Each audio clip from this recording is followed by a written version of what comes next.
Niners!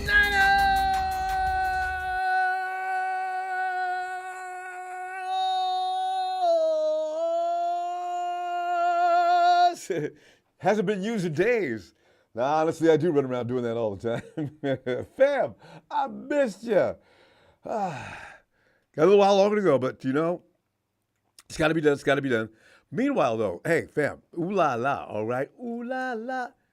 Don't lose your edge. You can still feel good about the 49ers. It is not as bad as it appears. 49ers training camp day 13, 2023 will be remembered as a day the offense struggled against the Raiders. Okay, so what? Preseason game. It's practice. It's practice. It's practice. But on this, the second day of the Niners-Raiders joint back to Vegas caused many of the Niner Empire to go into an anxiety due to reports of camp of that really bad word. Interceptions! Oh, when will we stop with that? Every camp in the league has got some interceptions going on. It's nothing unusual, removed from the norm.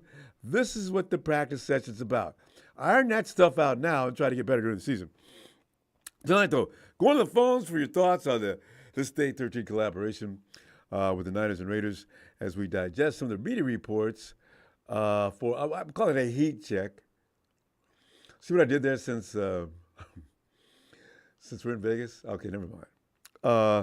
Ray Jr., I see. Yeah, I know Ray's out for 8 weeks. I'm not real concerned about that because the fact of the matter is Ray might have been – there's some other guys they want to look at as return man anyway. So when Ray does get back, if he is the best guy, he'll probably be reinstated. Of course, George Kittle bothers me because George is – we knew it. We said before the season started, George Kittle's not going to give you 17 weeks of football. It's just not going to happen. Well, not 17 in a row. Starting with the season game one, into the 17th week. He's going to have some time off. Trade Williams. Listen, fix it in your mind right now. We've built a depth that we could be happy about, that we can probably count on, that those guys can take a couple of weeks off, and we can still stay afloat. So I'm not going to get scared about that right now. Ray, you missed some other guys. Besides Ray, and George, are there others? I've been keeping up with everything that's been going on due to the fact that I was detained. Okay, anyway. Fam, the Niners office was a bit abused by the Raiders D today. It's no secret. We know that, but there's no need. There's no need to call 911. The 911 people are actually complaining about Niner fans calling all these. Stop. It's okay. It's practice. Don't stress yourself out or draw conclusions. This is the worst thing from these workouts. Let's go ahead and talk about it. It's like folks on Twitter. Man, you got folks on Twitter already organizing a 49er jersey bonfire. It's really, we do tend to overact, but I understand it because we are not where we should be by now. People like Rudy and low-life Rams fans should not be making fun of us. Hell, the Hawks stopped because they've had 10 years since they've had a Lombardi, so they realize that they need to shut up. But the Rams fans are fresh off of one, so we're having to listen to their stupidity. Let it go. You know what? Every now and then I acknowledge the Rams fans just because I'm sitting looking, God, you guys are stupid. I can't stand it. Well, I'll say a word, but I've been backing off. 2 days of joint practice provided Niners starting quarterback, though, Brock Purdy with a game's worth of action. This is extremely important. This is that work we were worried about that he wasn't getting before the season started. Remember that? We were saying, oh, Brock's rehabbing. Man. Wow, he needs, after 8 games last year, he needs a lot of work going into this season. So he got it. He got a concentrated dose today. You know what, though? Let him make mistakes now. It provides those teachable moments that he needs, and he needs them. B. Purdy took 68 snaps of 11-on-11 work in the 2 days of practices against the Raiders. He was on the field for 39 plays of teamwork Friday. Today, should I say, as well as 6 plays of 7-on-7. Work him, coach. Work him. Because a lot of people don't even think his arm is ready. Okay, so just work him. Things did not go smoothly, but the Niners are not suddenly in trouble. I don't believe that. Trent Williams doesn't agree with that either. He's heard the yells and screams and plays. Niners, you guys are sucking. Yeah, he's heard it. T. Will says this about that. I just don't. I'm not worried. I have faith in Coach. I have faith in Brock. It's preseason. The guy just got back from a 6-month rehab. I'm definitely not putting much into a practice rep or a practice interception. Unquote. Boy, some reason. B. Purdy was intercepted once during 11-on-11 work while completing 15 of 26 passes. I know. He had another 2 pass attempts that were nearly picked off. I know. Hey, do it now, Brock. Get it out of your system. Kyle, bring him over there. Talk to him. Get him right. And he threw 2 more INTs in 7-on-7 drills in which there was no pass rush. Now, this did concern me because I figure for him to have done that, Brock's he's a sharp kid. There's some misunderstanding going there on that one, I'm pretty sure. For him to do it twice, something is that he doesn't get it. And these are the things I was concerned about. There's a lot of things to go. Remember, and one guy immediately went to Twitter. I saw him yesterday. Jimmy Garoppolo started out like this. Remember the interceptions? You know what I can equate that to, though? In order to, Jimmy Garoppolo's interception rate went up as soon as he started learning the offensive scheme. This does concern me. Okay, Brock Purdy, there's something about learning Kyle Shanahan's system. I have a feeling that you're going to have to throw some INTs as a quarterback. Last 2 years, Jimmy Garoppolo was not famous for a lot of INTs. You can argue, you can get mad at me for that all you want to. It's true. Jimmy Garoppolo was looking stellar before he got hurt in that Miami game. Kyle Shanahan's went on record on saying that it takes a couple of years, which, Kyle, I wish you'd simplify your system a little more. It takes a couple of years to actually get his system down pat. Now, if we have to look forward to that, we got a problem. This is the one caveat I'm not dodging that one. I'm not going to act like I don't notice it. I'm not going to go rah-rah, we got this on that. That concerns me. But along with the INTs, it could have been poor throws, poor decisions, or a receiver running the wrong route. All that goes into that equation, too. B. Purdy also showed plenty of flashes to provide you with enough reason to believe that he's on his way, though. As after Mrs. Purdy's baby boy threw a pass that Raiders linebacker Robert Spillane intercepted. He completed a pass of 20 yards for more than rookie Braden Willis, Debo, B.A. Like he got mad. You guys, man, picking my stuff off. All right, let's go get this. And he went to work. Brock will not play Sunday when the Niners open the preseason against the Raiders at Allegiant Stadium anyway. So I let him continue to train. Trey Lance and Sam Darnold are expected to split the action as they compete. As they compare as well. As they compete for the backup. Coach Shannon has already made, though, a public statement, in case you were FYI, that Lance will start Sunday versus the Raiders. Lance just took 5 practice snaps and completed 1 of 2 passes attempts today. I think Lance took the bulk of the passes yesterday, and that's why he was Darnold was given the most of the snaps today. He had 4 plays, Darnold did. 4 plays of 11-on-11 was 3 for 3 on that. Both T. Lance and Darnold were intercepted during 7-on-7 red zone periods a lot of times. You got to throw him now. You got it. There's some things you're going to have to try out. The coach is looking at this. He wants to see if he can do that. There's going to be mistakes made. There is no reason to draw conclusions. The one unfortunate thing that did not really bother me again, affected the secondary from getting in the work they probably need to get into. And again, Nick Bosa, I'm trying not to make the hell don't you guys sign Nick Bosa? Okay. We need Nick for a number of reasons in the camp right now, just so he can get his callus on. But the fact is, Nick Bosa works our defensive ends. Okay, so today, but anyway, Devontae Freeman went down with an apparent right leg injury. Adams collided with linebacker Oren Burks as he ran a slant pattern and was going after a Jimmy G pass. Devontae sits down. Who do they have after that? Renfro's not playing. There's a lot of guys that aren't playing in that secondary. So the Raiders really, for all intents and purposes, didn't really get a lot of work in today as far as the secondary goes. They weren't really tested. Raiders had no issue with that play, though, Devontae. Coach McDaniel labeled it as a incidental contact. Don't worry. McDaniels later told the media, Quote, it was kind of a bang-bang play, totally clean on both sides, unquote. No hassle in the fight.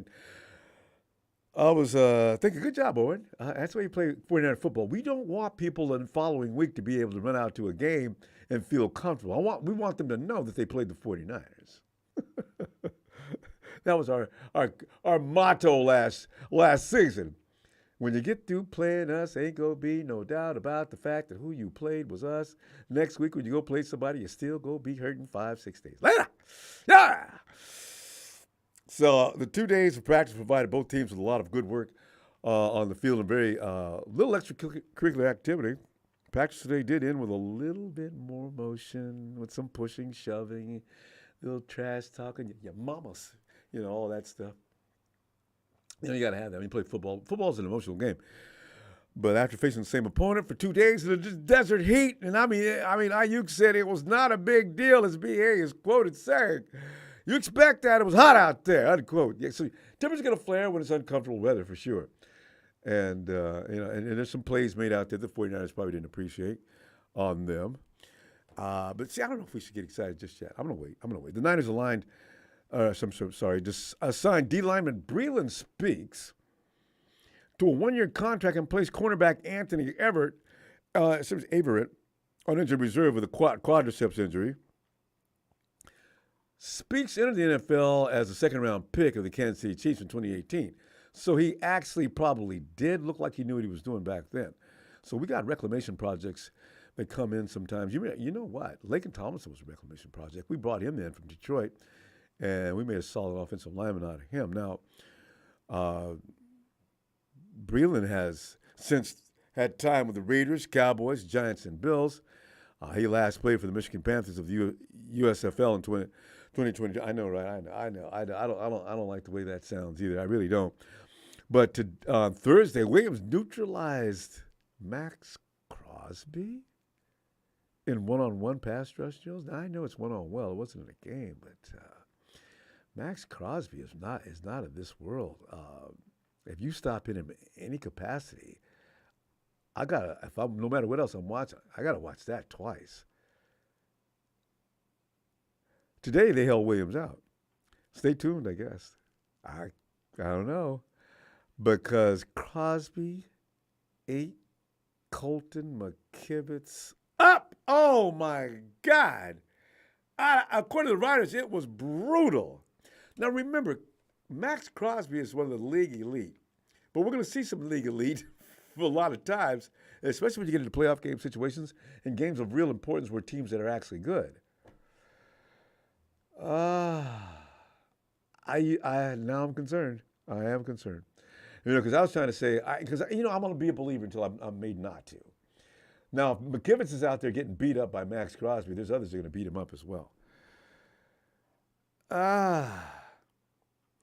Big Show said Brock Purdy admitted himself his arm isn't at full strength. Week 1's going to be tough. I know he doesn't feel like it's 100%. And we're coming up on week 1 soon. I don't know. Robert Slavin, Purdy will be fine. He is a lot better than the two others. Thanks, shows Robert. Yeah, I'm more worried about not so much the arm as I am some of the decisions he's making, some of the tosses he's making may be responsible for some of those INTs. I'm not sure about that. But I do know I want his confidence to continue to build. I want him to continue to grind. I want him to stay out there for as much as he can, and he's as much done. He's got what? We're halfway through August. He's got halfway through. What are our first games in the second week of September? I don't know, if that's a reason to panic. I'm not going to panic yet. I'm not on that. No, I said, he just needed to get that arm working. We'll see. Now, if at 2 weeks, if that arm is still doing weird things and he's still doing weird things, call me then. Hey, Lorenzo. What's going on, Ronbo? Lorenzo, man, we're just sitting back them here. Cowboys. Yeah, I know, right? There's just a lot of smack being ran about out in Dallas, too. But Lorenzo, man, I don't know. What I'd like to do is get some reports out of other camps to make us feel better about the 49ers. People are moaning and groaning about every mistake we make in camp. And this is something I've gotten used to down through the years. That's what we do. We expect perfection from day one of camp and OTAs all the way to the end of the season. If we don't get it, we're talking about it. What is your feeling on what happened today with the Raiders? They did get a few things done on us. You know, what I told like my buddy from Milwaukee, he's texting me some fucking cheesehead bullshit, right? Yeah, about how they beat. I guess they won or something. Yeah, preseason. they did. Yeah. So he's bragging already, you know. Mhm. I told him it's preseason. He's like, no shit. You know, I said, no, you don't get it. It's preseason. You know, don't get excited. We do our boasting in the postseason, not in the preseason. I told him, Exactly. okay. You know, it's just, you know, we're just checking out people. You know, I mean, I feel confident. Barring injuries, you know, Ray a little bit, you know, that's more, That's 8 weeks. That's a long time. that right tackle, yeah. And so, you know, we'll see what happens there, but see what that rookie can do, I suppose, you know. So, yeah, I feel good. Yeah, I just had to call in all the time. Man, No, I appreciate I it, don't too. really listen to anybody. Yeah, I don't listen to anybody but you do. I believe my own eyes, you know. I You don't got need to. to. You got to do. Don't. Oh, yeah, you know, I like, like, you know, they keep trying to disrespect Brock. You know, I'm like, what the fuck, you know? We got to see more. What more do you want to see? You know, I've never seen a rookie do that, except, you know, you don't want to say Tom Brady, but I mean 8-0, you know, coming out. Shoot, Did I Brady know come in Trey at couldn't have 8-0? done it. That's what I'm saying. I don't know that. No, he didn't come in 8-0. But you know, Brock just came in, just started winning. You know, I mean, you didn't. You know, you don't have to. You know, by the fifth game, you're like, you know, Third I'm week, ready. I was You know? like, what? He looked pretty good there. Yeah. Fourth week, I says, We wow. still Fifth got week, the I was Super slow. Bowl, and I think we got better. You know, we got better. I think this line will probably do all right. You know, they got some. You know, what that one guy said they're missing Bosa for practice. You know. Oh, God, I don't know why the 49ers are dragging feet on that. Get it done. Right. Get it done. Yeah. Ah. Our defensive end need Bosa out there to work with. He keeps them sharp. Yeah. You know, offensive lineman. But it sounds like the other guys is looking good too. You know. Yeah. As far as the line, the D line, I'm not really worried about the D line. Once it shows up, when it shows up, I guess. We got guys hurt though, Lorenzo. I got Drake Greenlaw with a hamstring. I got also Drake Greenlaw has got a hamstring going on. But this is early season. You got to expect this stuff. I just hope it's not lingering and it doesn't go too long. So. Yeah, they're fully recovered by the season anyway. They got a month. What's that rookie? That rookie that's supposed to be just as fast as them? Is that D Winters? Is that his name? Yeah. Yeah, D Winters. See, this is the good thing. You get to see these guys a little more while the studs take a break. That's because they don't. Drake Greenlaw doesn't need to be seen any further. We know what he can do. So yeah, I agree with that. See, there's a silver. Yeah. There's a silver lining in that cloud. I like that. Yeah. Yeah, you know, they got to check that. If we got, what I understand, we have a bunch of good, you know, prospects as far as, you know, because you got to be pretty damn good to make this team, you know. Damn right, really good. Oh. So I'm not really concerned, even the cuts, you know what I mean? I don't know, we're pretty stacked. Everybody, quarterback, man, screw you, you know. We got to handle. Don't worry about it, you know. He'll be fine. I mean, you know, it's not going to take him forever to heal, and he's getting stuff in that he needs to get in. I'm glad he's out there, Lorenzo, making mistakes, because that way coach can pull him aside. Listen, here's what you did wrong, and here's what you can do to correct that. You know. Yeah, but if you listen to their interviews, you know Brock. He knows look. I'm the starting quarterback, but that's it. He doesn't. And then you listen to Trey and Sam Darnold. They know where they're at. You know. Yeah. If they were pushing him hard, they'd probably be different. But you can just see their body language, the way they answer the questions. They know who's boss. You know, and it's good to get it established. In spite of what's been going on down through the years, get that guy that's in charge. So the guy this head guy who's in charge, he can build his confidence. He doesn't have to go over his shoulder every 5 minutes. He doesn't have to be worried about, I made a mistake, because that's what tightens guys up, Lorenzo. That's why you can't play. You're so worried about the next guy behind you. You can't play. That's later for that. Oh. Yeah. Yeah, I'm not really too worried this year. You know, we got to get these guys are good. I think they're going to be, you know, offense, get it together. not really too concerned about anybody. We got a tough fucking schedule. I don't care. Just bring it on. We're the San agree. Francisco 49ers. Damn We right. don't give a damn. Damn I'll talk shit until we lose. You got to beat me by. That's right. Oh, okay. Well, they were tough. Bullshit. We get a lot of these fans like, oh, dude, we blew. You sign or not? Shut the fuck We're so up, used to it. It's something people have gotten used to. You start to freak out because the fact is, this is what we've been down through for the last 4 years. It leaves a scar, Lorenzo. You be sitting around tripping when you shouldn't be, probably. But this is the year probably they win it because everybody's, man, I just know we gonna blow it this year again. We do it every year. They start imagining things, start coming up with reasons why we gotta lose. I know it's. I understand it. Yeah, I don't want it. I've been pretty lucky. I've pretty much seen all of them. Well, I remember a few of them, 4 of them anyway. I was a Niner fan before I quit drinking. That was 30 years ago.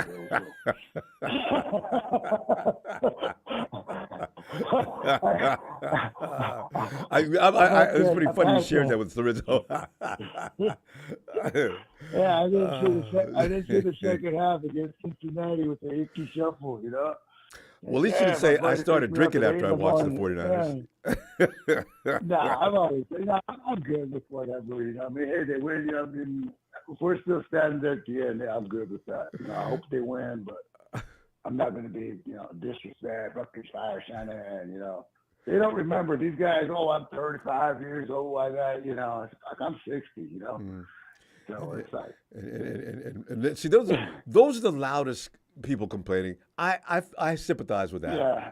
But you're right. But I think Dennis Erickson, they probably didn't sit through Dennis Erickson's speeches. Oh my God. Jesus. Win or lose. That's when doomsday was warranted. Lorenzo, I'm gonna let you. Yeah. We're gonna go. I'll tell you what. I'll see you. Actually, I'm not gonna be back. Hey, we're getting out early because you're on late over here. I'm a Ronbo. I know you're not. All right. Hey, you guys go Niners, huh? Have a good night, bro. Lorenzo, appreciate you, fam. Always great to hear from you. All right. Yeah. All right. Hey, Mark. No, Ronbo, I couldn't stay away from you, Ronbo.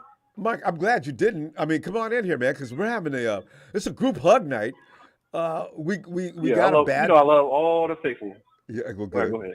Good. No, I'm just saying, you're right. I mean, come on in, and as I said, it's a group hug night. Things did not go as we would have liked them to go today, but again, we're assessing things a little too heavily and not keeping things in perspective. This is a workout. This is a workout. This is a workout. It's not necessary to be excellent today. Sunday's another story. If they really look bad, then okay, that you can cry about that. Mark, what did you take from today's workout? Well, Ronbo, honestly, I don't care which quarterback that they have in. As long as we have an 100% quarterback ready for week 1, I don't care what they do. But as far as those workouts go, I don't really take them too serious. What they said 5 picks for Brock, only 3 of them were his fault. Isn't that what they said? Brock had 2. He's had 4 in the 2 days. Oh, okay. We had there was 7 total. I'm not sure. I think there was 7 total, but Trey and Sam added a number of INTs as well. So right. Yeah, it's just practice. I wouldn't take it too serious. I mean, it's just the first time we're playing against some fresh fresh bodies. So I don't really take it too serious. Good point. So yeah, I mean, like I said, I think the team will be fine. Hey, Ronbo, now I know they probably won't do this, but do you remember? I remember watching an America's Game clip of Merton Hanks, and he was telling the people, how they got Dion and all the teams, and they built this big great team in '94, and he was like, in his mind, he's like, if we didn't win it in '94, this whole thing was going to blow itself up. So do you think that could happen this year? Like, if we don't win it, because it's scaring me. No. Here's the thing: the team has too many blue chip players on it. When you think about it, Mark, and a lot of people don't want to admit to this, the 49ers have lost through some very bizarre circumstances each time. Now, a lot of it had to do with injuries. No, all of it had to do with key injuries at Yeah. exactly the right time. Now, you wonder when Luck's going to stop doing that and when the 49ers are going to stop losing key players. The Rams were not better than the 49ers. For most of us, don't believe that the 49ers are going to lose last year to the Eagles. The Super Bowl was a young 49er team which was just feeling their way through, and they couldn't finish. The game was over, and they still couldn't finish. So now you look at this mature team, they're ripe and they're ready. Again, if something goes wrong, it's not anything to do with the personnel, the management, anything. We got some of the best coaches in the league. It's about timing, how the stars line up. It's weird, but it happens to us. Yeah. If we do lose, I mean, it wouldn't be the worst thing in the world because Ronbo, like I said, you always make these when we have these misery times, you just make it hilarious. So, I mean, I wouldn't have too much, of an issue. Just like last year was. Shout out to Frank. He said no fish on tonight. You said nah. Frank, yes. I can't wait till he gets back. Get a glass of water and go to sleep. He would get sad, wouldn't he? Boy, I tell you. But we do that. We feel it because we're emotionally attached. We're married to this team, So it's But no matter what happens, I'll be okay. I mean, it's just Look, like you said, they're not going anywhere. Nobody's going to get fired. Ain't nobody getting fired. Yeah, they'll have to answer some questions at the end of the season, and they'll make some adjustments. But for overall, bust it down. We're not the Rams. The Rams did a complete turnaround in 1 year. They went from the league's champs to the worst defensive title of all time. We're not going that route. No, it's not going to happen. Yeah. Hey, Ronbo, how did you feel about that Debo clip? I mean, one-on-one. The what? One-on-one. The Debo clip when he went one-on-one with that one guy and then caught him in the back of the end zone and then threw the ball at him and then he got threw it back. Tipper's flaring. I didn't see this, but I could already imagine what happened. There's a few things that are going to be – people get pissed off in football. Mark, have you played football? Yeah. So you know. I played football since I was 5 years old. Yeah. Yeah. So you know how you be getting mad, and you was talking to that dude earlier, and didn't get upset. But after the game, man, it's all good, man. Let me reach out to you, man. Ain't nothing but something. Ain't no big thing, Yeah. So yeah. Yeah. It is what it is. All right. Well, Ronbo, I'm gonna get up out of here. I'm gonna let everybody else come in and shout out to the faithful. Shout out to Ellis. Shout out to all the guys, all the OGs of the Ronbo show. And Ronbo, give me a Niner shout out. Niner!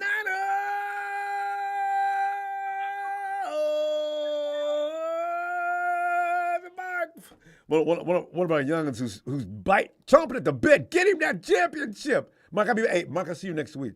Okay? Yoshi beats officials. Unrelated, but remember the name Trey Hawkins. I do. What do I remember about that guy? What do I remember about Trey Hawkins? Hey, Yoshi, man, fill me in because I could Google it later. Okay. Hey, Edmund.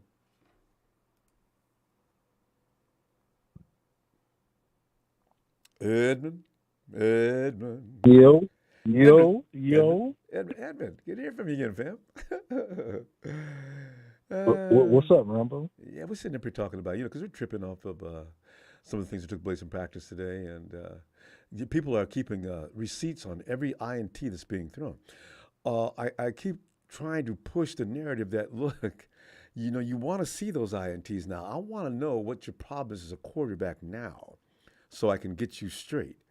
I don't expect perfection. And Edmund, in fact, I don't want perfection. Now, that's me. Now, what do you think about today's workout? I mean, I like I say, Rumble, I try to stay balanced. I think it's tough. I mean,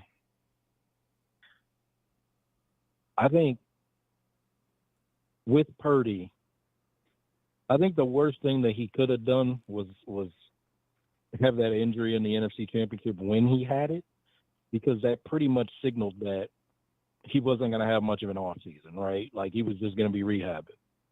True. And we saw our quarterback when Jimmy was our quarterback. That happened to him a lot. You know, he gets hurt A late, lot. or he was dealing with an injury, and then he Leg, comes in the arm, preseason. Yep. But it was also different with Jimmy because he was a veteran, right? Yep. So whenever he's throwing picks in camp, you know, remember in 2019 he was throwing picks all left and right, and people, we don't have a quarterback.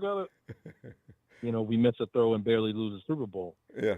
I think it's a little different because Purdy's going to see things he hasn't seen before this upcoming season. And what I mean by that is the schedule's going to be tougher. Yes. Teams are going to play him a lot differently than they did last year, right? Because now they have the tape, right? And they have time. It doesn't mean he won't succeed. It does. True.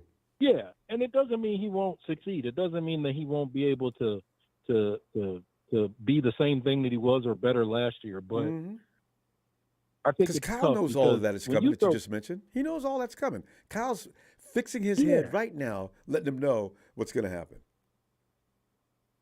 Right. But I also, I'm not the guy who subscribes to the fact of if you throw an interception, it's a good thing. Because, look, at the end of the day, if I throw a ball into double coverage, right, chances are it's not going to be completed.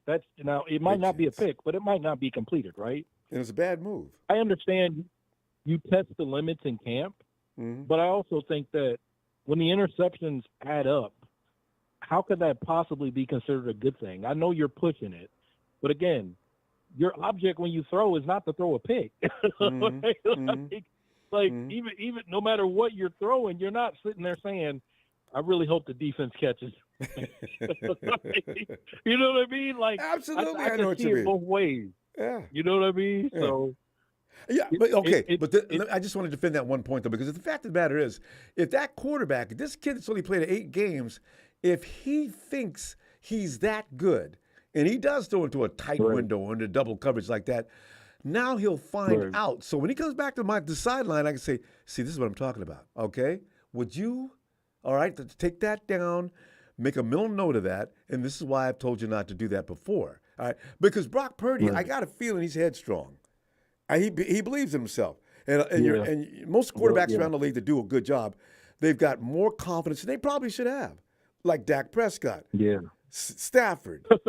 You know? What's that other guy that was competing against him? Dak and Stafford, they were worse. Discuss that. Yeah. Dak Prescott is I've been saying since his rookie year, because as I told you, my father's a Cowboys fan, so I've seen most of Dak Prescott's games. He is the worst quarterback that not in the league, but what they portray him as and his stats say is literally the exact opposite of what he is. Like, he was in a bad division for a long time. And then last year the division was good, and what happened? He led the league in picks despite missing 4 games. Like, how but bad that's is another that? story for another time. Oh my Lord. God. Yeah. But yeah, man, I just try to be balanced on it. I mean, I can see it both ways. For the most part, I won't worry. But Ronbo, remember last time I called, remember what I said? Last time I called, I said, it's about the NFC Championship being in San Francisco. It's about that 1 seed. Yes. So to me, when you throw these interceptions, right? When you have, the offensive line was inconsistent against the Raiders in the 2 practices. Yes, for the most part, it doesn't mean anything. But we get off to slow starts too much. And if we're going to get that 1 seed, we cannot get off to a slow start because our schedule will not allow it. So if it doesn't mean anything, we'll see when the season starts. But if we get off to a 2-3 or even 3-2 start, there's always a new team every year, and it's not like it rises above. The NFC is, the NFC is wide open still, right? So be careful. We gotta be very careful about just saying, well, we've been there the last 5 years, we're gonna get right back. That's not the way it works. Every year, this team has to prove itself, and nobody's got more proving to do than us because we keep falling short. So I hope it doesn't matter, Ronbo, but we'll see. No, and I agree. I feel you on that. I'm just saying, but I do want to see I don't want to see perfection in practice and perfection not continue. If you have any wrinkles, let me see them now. If I'm the coach, I want to know if you have anything we need to work on. All right? Because if we're in a game and we're about to win it and you throw that same INT into something that I never seen you do before, I'm going to have to be restrained from choking you to death. So that's the thing. That's why I'm saying bring it out now, and then we can make an adjustment. God. Right. So. Right. Well, you're right. So Ronbo, one more thing, and then I'll leave it to the next caller. Okay. I tweeted out a couple days ago before they started the practices that Jimmy was he was gonna cook our defense, and everybody was gonna say that it didn't matter because it was practice, right? Now these same people that say Brock throwing picks doesn't matter because it's practice are the same people who said when Jimmy cooked our defense 2 days in a row that it doesn't matter it was practice. So which is it? Is it that Jimmy's actually good and you don't want to admit it, or is it that it's just practice and what Jimmy did means nothing? It can't be both. Because remember, if Jimmy had a bad day, you know what it would have looked like on Twitter. Oh, we told you he's a bum. He was. If he made one mistake, it was pandemonium. Hey, listen. Here's the thing. Jimmy Garoppolo knows the 49ers defense, so he knows exactly what they're going to do, what moves they're going to make. So it's a little bit unfair, So I kind of expected that. I don't know why because for Edmund, Jimmy Garoppolo, I will stick by this. Jimmy Garoppolo was never as bad as people claimed him to be. A lot of people just thought he was just trash, garbage. That was never true. Yeah. You cannot win as much as the 49ers did with a quarterback that has no talent. It's just not possible. Right. So agreed. So what happened last days, I wasn't surprised. We saw Josh Johnson come in the game, right? We saw what no talent looked like. Yeah. Where's Josh? I forgot where he is now, but Josh was he left that day. So I don't know if the 49ers gave him a ride home or not. He only had a concussion. They had to. Ronbo, he left that day because the 49ers were like, you ain't getting on this plane going home. Or let you go sit in the back or in the luggage lounge or something. But you know what? Josh, God, Jesus Christ, what'd you do? Exactly. Anyway, we can look forward to good things. I suspect the 49ers they know what they're doing. When I see Lynch and Shanahan start to panic and guys like Trent Williams, some of the other veterans, then we need to worry. Right now, okay, we had a workout that didn't work out well. Okay, let's see what they look like on Sunday, and then we can get scared if we need to get scared. Yeah. All right, fam. Evan, good to hear from you. Always, I love your conversations.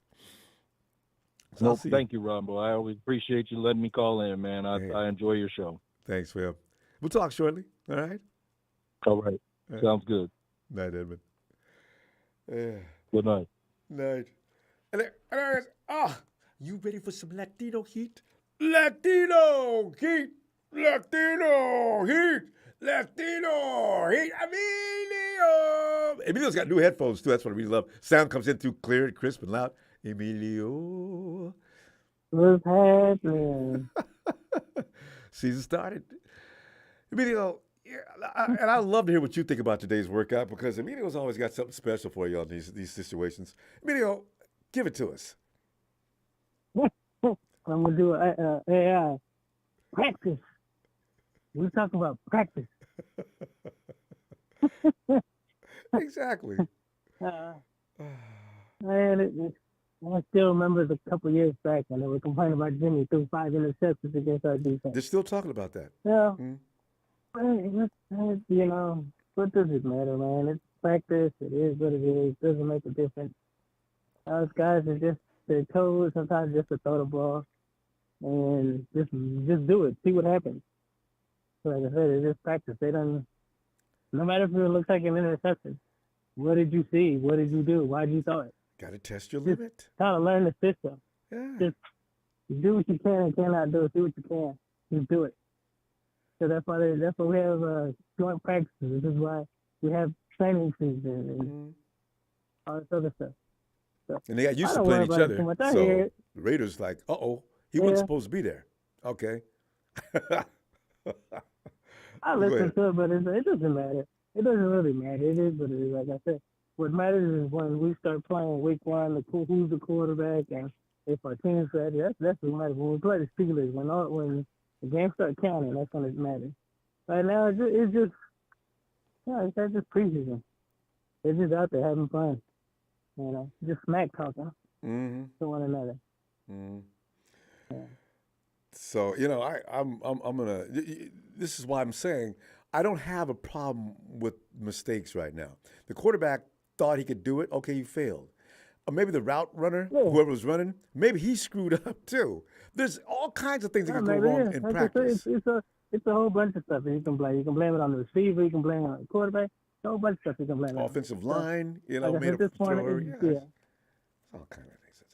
So No. It's spotlighting just the they're quarterback. saying don't touch the quarterback. Yeah, don't touch. Yeah, it's just a stupid chat, and trying to make it seem like, oh, he threw this many interceptions, or he made this many completions. It doesn't matter. It's preseason. Like I say, yeah, it's kind of exciting, and for the other team, let's say, oh, the Raiders got 7 interceptions. Yeah, it's cool. I mean, the Raiders had only 6 interceptions last year during the regular season.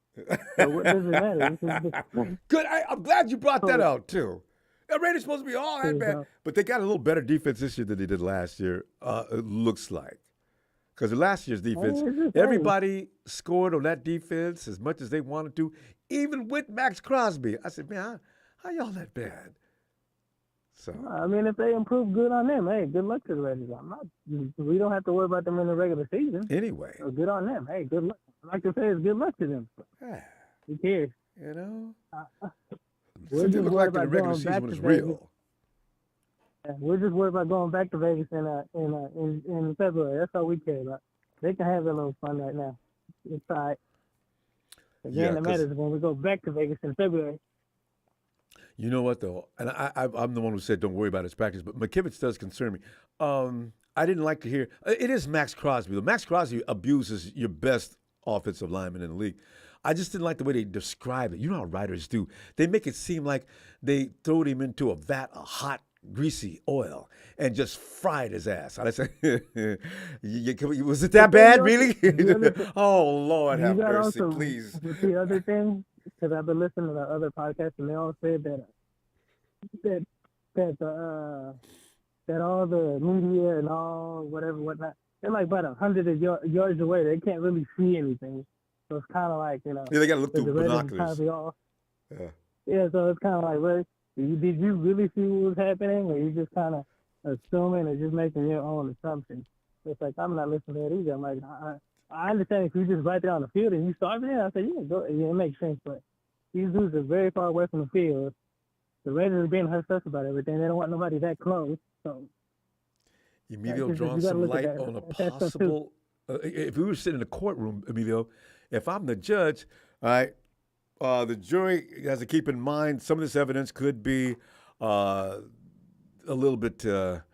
What do you say when something could be a little bit leaning in a direction of did not really see it well? You know, it's a little skewed. Yeah, I know what you're talking about, but yeah, I'm scared. Yeah, there you go. Scared vision. So it's kind of like, come on.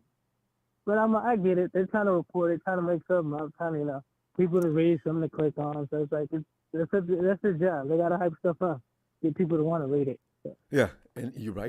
People like to read that stuff. And they know how we are, Emilio. They know the 49er fan, we're the most emotional fans. I'm trying to think of another fan base besides the Cowboy fans that get so worked up more than we do. Steelers. Oh, yeah. Yeah. Steelers fans. Yeah. Patriot fans to some degree. It's mostly the teams that they've been winning. Yeah, it's mostly teams that they've been winning for over years and years and years. They got a so it's legacy. Mostly those kind of teams. See, the Rams fans, they'll get them to go to a Dodger game. They don't care. Because they don't like the Rams anyway. Rams, you know I'm telling the truth. But yeah, we'll be okay. I really believe that. I'm not worried about it. Like I said, I'm not listening. Like I said, it's preseason. It doesn't really matter. We got some minor injuries. The Raiders have it moment, that's the only big concern I have, and the only thing that's like, man, injuries already. We just barely started the season. I'm like, God. I was like, don't let it be another bad luck year. I said, I'm not trying to start that off. to kind of avoid that point. It's always going to be it's the same guys. Debo's going to pull up a hamstring at some point. And I'm not just talking stuff in existence. Somebody's going to say, Ronbo, man, the thing is, George Kittle has never made it from one beginning of the season to the end. He doesn't get taken completely out, though. If he does get hurt, he'll be back. George is made out of nails, but he is bendable. That's a good thing. Like I said, yeah, you got to think about it. Even when we go Detroit back versus everybody. Go ahead. Who's everybody? I want him to explain that to everybody. Who's everybody? What's everybody to you? Am I everybody? Is it Ronbo everybody? You got to explain that a little more, buddy. You know? Yeah, everybody doesn't explain about it. I mean, the dude has gone beyond the NFL. You know what I'm saying? hey, Don Bird takes it. I know, right? Yeah. I have to feel sorry for him, though. If you're a Detroit Lions fan, what do you wake up to from this part in the year until the beginning of next year? That's rough. Wow. Man, he's just trying to promote a team because they don't get enough promotion anyway. They're a bunch of nobodies. They've never won anything. Every time they get in the playoffs, they lose in the first playoffs. So I get it. The only thing they get every year is the Thanksgiving game every year. Yeah. Again, the Lions. That's the only thing the Lions get every year. They always get a Thanksgiving game. I don't know. Yeah, that business needs to change. But I don't understand why they even get a Thanksgiving game. Like, you guys are just wasting space on national TV for Thanksgiving. I'm like, I don't want to eat my turkey and watch these dudes play like that. Sometimes you don't even want to watch that game. It's just on TV, just be on TV. It's like, when's the next game starting? It's like, also, how come Dallas? Even when the Cowboys get a game, at least it's a good game to watch. I can give that to the Cowboys. Why don't you go East Coast, West Coast? Why you got to go South and East? I mean, okay. I don't know. Anyway, Mito, we got to go. At least we got Thanksgiving this year, so at least we get to watch us on Thanksgiving, so that's a good thing. Yeah, that's true. So now they got to change it. Well, and usually they're playing one of us, so. Yeah. Oh, and then I'm gonna be at the game tomorrow. Oh, all right. Maybe I was on his way to Vegas. All right, fam. I'd love to wire you up on that because I ain't gonna be able to catch that game. It's killing me. All right, fam. Have a good time. Do some gambling. If you start to lose, get up from that table. Go watch a show. I'll see you next week. I'm not even gonna be there too long. I'm just gonna be there Sunday and then come back. So I'm leaving tomorrow and then coming back early Monday morning. So I'm only really going for the game and coming back. Yeah, Vegas is I'm not really doing too much. Short hop. Should have fun. All right. Basically like a one-night thing and then coming right back. All right. All right. Have a good time. You have a good night and everybody's out there. You too, Emilio. John Byrne, wake the hell up, man. Get shit out of your head, buddy. All right. Night, Emilio. Right. Hey, let's go over and see what's going on. Hey, Tony. Hey, Ronbo. Tony, as you know, it's a group hug night to try to console some of those who don't believe in either the Lord or the 49ers. So, we should, if we adopted the Don Burr attitude about his team, we would know there's nothing to be concerned about. Tony, what are you thinking about today's workout? What'd you take from it? And are you okay? I actually haven't seen today's workout, Ron. You haven't heard about it? That's a good thing. To put it bluntly, these guys have been sick and tired of going up against each other, and it gives them an opportunity to practice against another team, and just really all it's about is just ironing out all the wrinkles. You know what I mean? Mm-hmm. It's just, go take all the chances you can. Let's see what happens so we can address certain problems, certain areas. It's not a game. It's a practice. And that's what you do as a professional football team. You try and exploit everything you've got. You try and fine-tune areas that you're lacking in. See if you can tweak those areas up. And, that's about it. Mm-hmm. There's not really too much to take away from it other than that. You know, it's like Dave Lombardi. Okay, Tony, you get a chance, so you got to go watch. Now, Grant Cohn dramatized it a little bit and made it look uglier than it was. Dave Lombardi went after him for that. Fam, not only Tony, watch both videos. There is an element in the media, amongst media people, that they've got to create NEWS. It can't be just news. It's got to have impact. So when I read it or I see it, I got to go, what the and that's the desired effect. Well, so, Ronbo, the first thing people need to realise is that this is how, Grant Cohn and all the rest of them, that's how they get paid, by who can be the most controversial. It's monetized horse shit for them. You know what I mean? Yeah. And the more controversial you can get, the more subscriptions you get, the more pay you more money you make, and it's all about money. I mean, if you can't realise that, well, go bury your head in the sand somewhere. You know what I mean? Don't take what they say for gospel. Look, your eyes, God gave you eyes. Check out the plays. Look at what, evaluate it yourself. Yeah, do it, yeah. In fact, they couldn't see because Vegas doesn't allow media personnel too close to the field. From what Lombardi was saying, they had to look through field glasses just to see what was going on. That's how far back they are from the facility. So, some of the things that are being said may be slightly exaggerated. Look, or the not full information.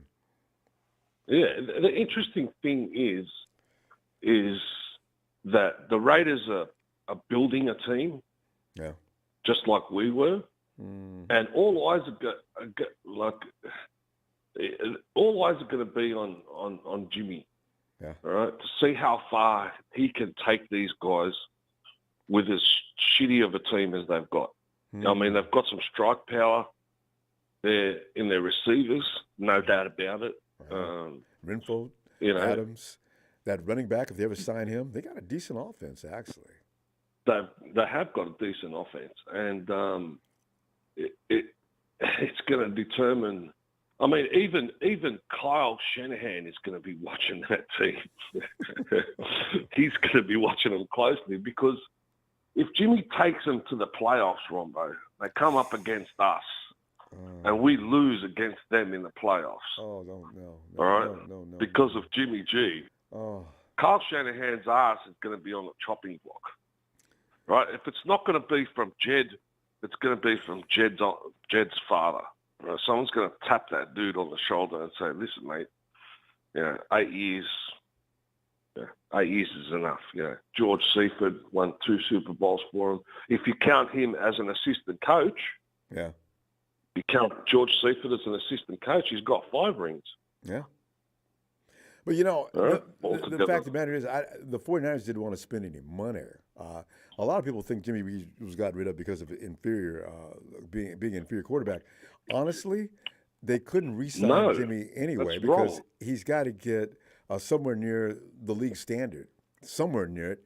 And the 49ers made a killing by having 3 quarterbacks that don't cost as much as 1 quarterback on most teams. That's the thing. Well, the 49ers are under pressure in the sense, Ronbo, that they've gone a different route to every other team in the competition.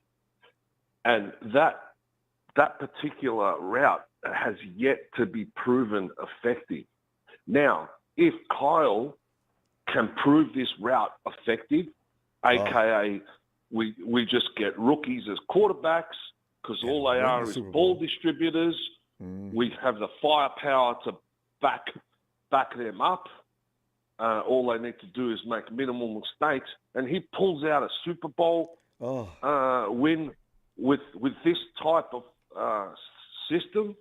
Well, then it'll be a proven fact. Yes, and he gets all the glory. And then he can write his ticket. And if he doesn't want to be the 49ers anymore, he can go any team he wants because everybody will want him. Everybody will want him. And I think two minutes to midnight away from doing it, except like I've always said, all he needs to do is just take a half a step, if not a full step back, and just liaise with his quarterback. Let the quarterback have some input into his scheme, not the quarterback scheme, his scheme. Let him, just have a conversation with him and say, look, Kyle, I know, but if the play breaks down this way and I see this guy and this happens and that happens, I'm going to go for this. Trust him. Kyle might not. The thing is, Ronbo, we're all human, all right? And we're not everyone's Albert Einstein, you know what I mean? And Kyle might not have seen that, and he might say, well, that's a good idea. And my belief is that that's what's stopping him from getting over the line, just a simple little thing like that. So that's why that's got to happen. And it's got to happen, like you're saying. If he's going to prove the fact that, listen, I can get you there with any quarterback, all I need is a solid defense, and I'll take you where you want to go. I can be Moses, and we're going to the promised land. Okay, so here we are. We're not spending any money on the quarterback position. I mean, Brock doesn't make as much as most of the guys in Silicon Valley. And then you got Trey. I think Trey's the highest paid guy we got. And you got Darnold on an incentive package. It doesn't get any better than that financially. It doesn't, and there's no excuse for him this year because our offensive side of the ball is stacked to the rafters, mate, from top to bottom. We've got corners everywhere. We've got safeties. We've got this. We've got that, and these guys have got the knack. What was Fred Warner before he became linebacker, Ronbo? Safety. Exactly. So they have a system. All right, they've already got a system to create these players, right? They'll look at a safety and they'll go, well, man, he's got all the intangibles, and he's got, he's a big boy, he's got speed. Let's turn him into a linebacker, mate. Exactly. But they've got their system to tweaking players into certain positions. I mean, we got which is a good thing, not a bad thing. And we'll mold them into what we want. Tony, what you're talking about is an entire subject for a night. What the 49ers have done with the non-position players is they have honed them, they built them, they have forged them into exactly what they want to be, and it's working like a damn charm. So this is why people keep thinking it's going to blow this thing up if the 49ers win a Super Bowl. No, that's not going to happen. Jed likes what he sees. Well, in that respect, Ronbo, with that type of analogy, they're ahead of every single team in the competition with that type of system by molding their own players. Nobody else does what they do. Yeah, and they try. Nobody else does what they do. They see what they're doing, but they can't really fully copy it. Tony, we got to go because we're having too much fun. It's a good subject. we got to revisit this.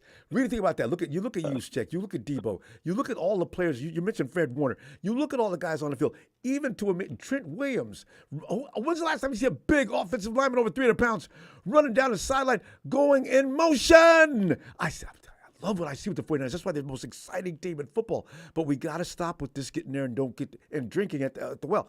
All right. Tony. Well, you know what they say, Ronbo? You can lead a horse to water, but you can't make it drink.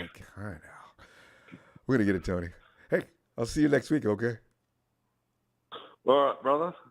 Shout out to everyone, Ellis, Big Show, Papa Dragon, and the rest of the crew, and let's go get it. Please, let's go get it. Cheers, right, my dude. Cheers. Cheers, mate. Cheers. Yes, it's so true. You see the blueprint of what the 49ers are doing now. Can they just make it work? That's the thing. Hey, Michael. Hey, Ronbo. Good night, buddy. Oh, that's great, Michael. So good to be back today talking 49ers football. How you doing? Oh, yeah. I've been watching. You know what I've been watching? I've been watching a lot of the preseason football on the NFL Network. I've been watching the Cardinals game. Cardinals, yeah. Yeah, Green Bay. Oh, yeah. God bless Love winning his first game in preseason. That's good. So Jordan Love looks pretty good, from what I read. Jordan Love looks good. I was watching the Cardinals. Cardinals look bad. Cardinals look, Denver's beating the Cardinals. Broncos right now. I said to myself, here we go. 49ers, Cardinals look like the old stuff against Lafayette. But it is Seattle won practice. yesterday. Remember, it's well, that's a scrimmage game, right? I know. Yeah, Yeah, scrimmage. people But got to take a still, look you at still people. get a laugh at it. Yeah, You you still get gotta a laugh laugh. at it. And I mean, hey, Seahawks beat Minnesota last night. Yeah. Well, good Yeah, on them. but no, They no. lost a player, though. But when I was reading the article with the 49ers threw 6 interceptions, maybe that's good luck. Maybe we go to the Super Bowl. Remember Jimmy threw 5 in preseason or 5 Yeah, in we went practice, to whatever? I think that was the year we went to the Super Bowl. Was that 2019? Yeah, that's what. Yeah, we played Kansas City that year.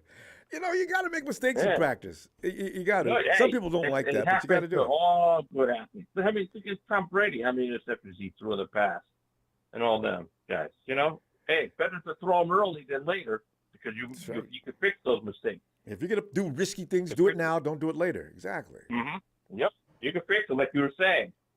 You know, you don't want to do them when it's the playoff time and it's almost end of the year. You know, and you're like, oh shoot. You know, get in the beginning, you learn from the mistake, you fix the mechanics, and then you're good. Been there, It's done like a that. car, Yeah, you know? you got to know. Yep.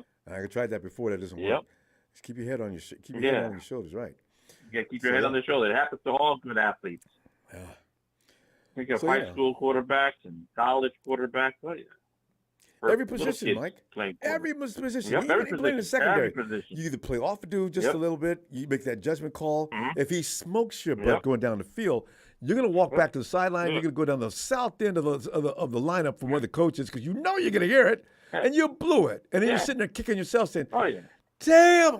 No, see, but now you learn in practice, and you try to avoid that. That game's going to be on NFL Network, 4 o'clock Sunday, the 49ers and Vikings. That'll be on TV. Yeah. So I'll be watching that game. I'll be sitting glued tight watching that game from first quarter all the way to the end. I'll be watching every move. Should be fun. We're going to see some guys, some talents. We got D winners. Yeah. We got a lot of guys that we don't know anything about. They're going to be in that game, and we can get all excited about. Nope. Or tight ends, or or tight ends, ooh, or quarterback, safety, kicker. You got a kicker, Like when you throw the names out like that, it sounds exciting as all get out. You know what I'm saying? Yeah, it's like, I've ordered pizza. I'm going to order hot wings and pizza for my first 49ers preseason. Right? Oh, I yeah. don't even want to see the starters. I want yeah. to see these guys you're talking about. Yeah, I want to see who's going to. Well, I heard, I think Trey's going to start the first quarter, first half. Second half is going to be Darnold. That's what it said. That's okay. Yeah. That's all right. We need to see these two quarterbacks. Yeah, we got to see these two quarterbacks. They should let Trey go the first half and let Darnold go the second. Well, they're trying to get some time to the other kid from Cincinnati, but yeah. Maybe. Well, it depends on the score. I mean, if we can blow them out, then we could put them in as a mop up. Yeah, yeah. A mop up in a preseason game. How embarrassing is that for the kid? Mop-up, Yeah. Yeah, I know, but you're not gonna, But he is third string. He knows his place. Yeah. Yeah, you still get hurt for preseason. It doesn't matter. Regular season, preseason, you still get hurt. Oh. You got to watch out. That's a good point. You got to watch out. You don't want that.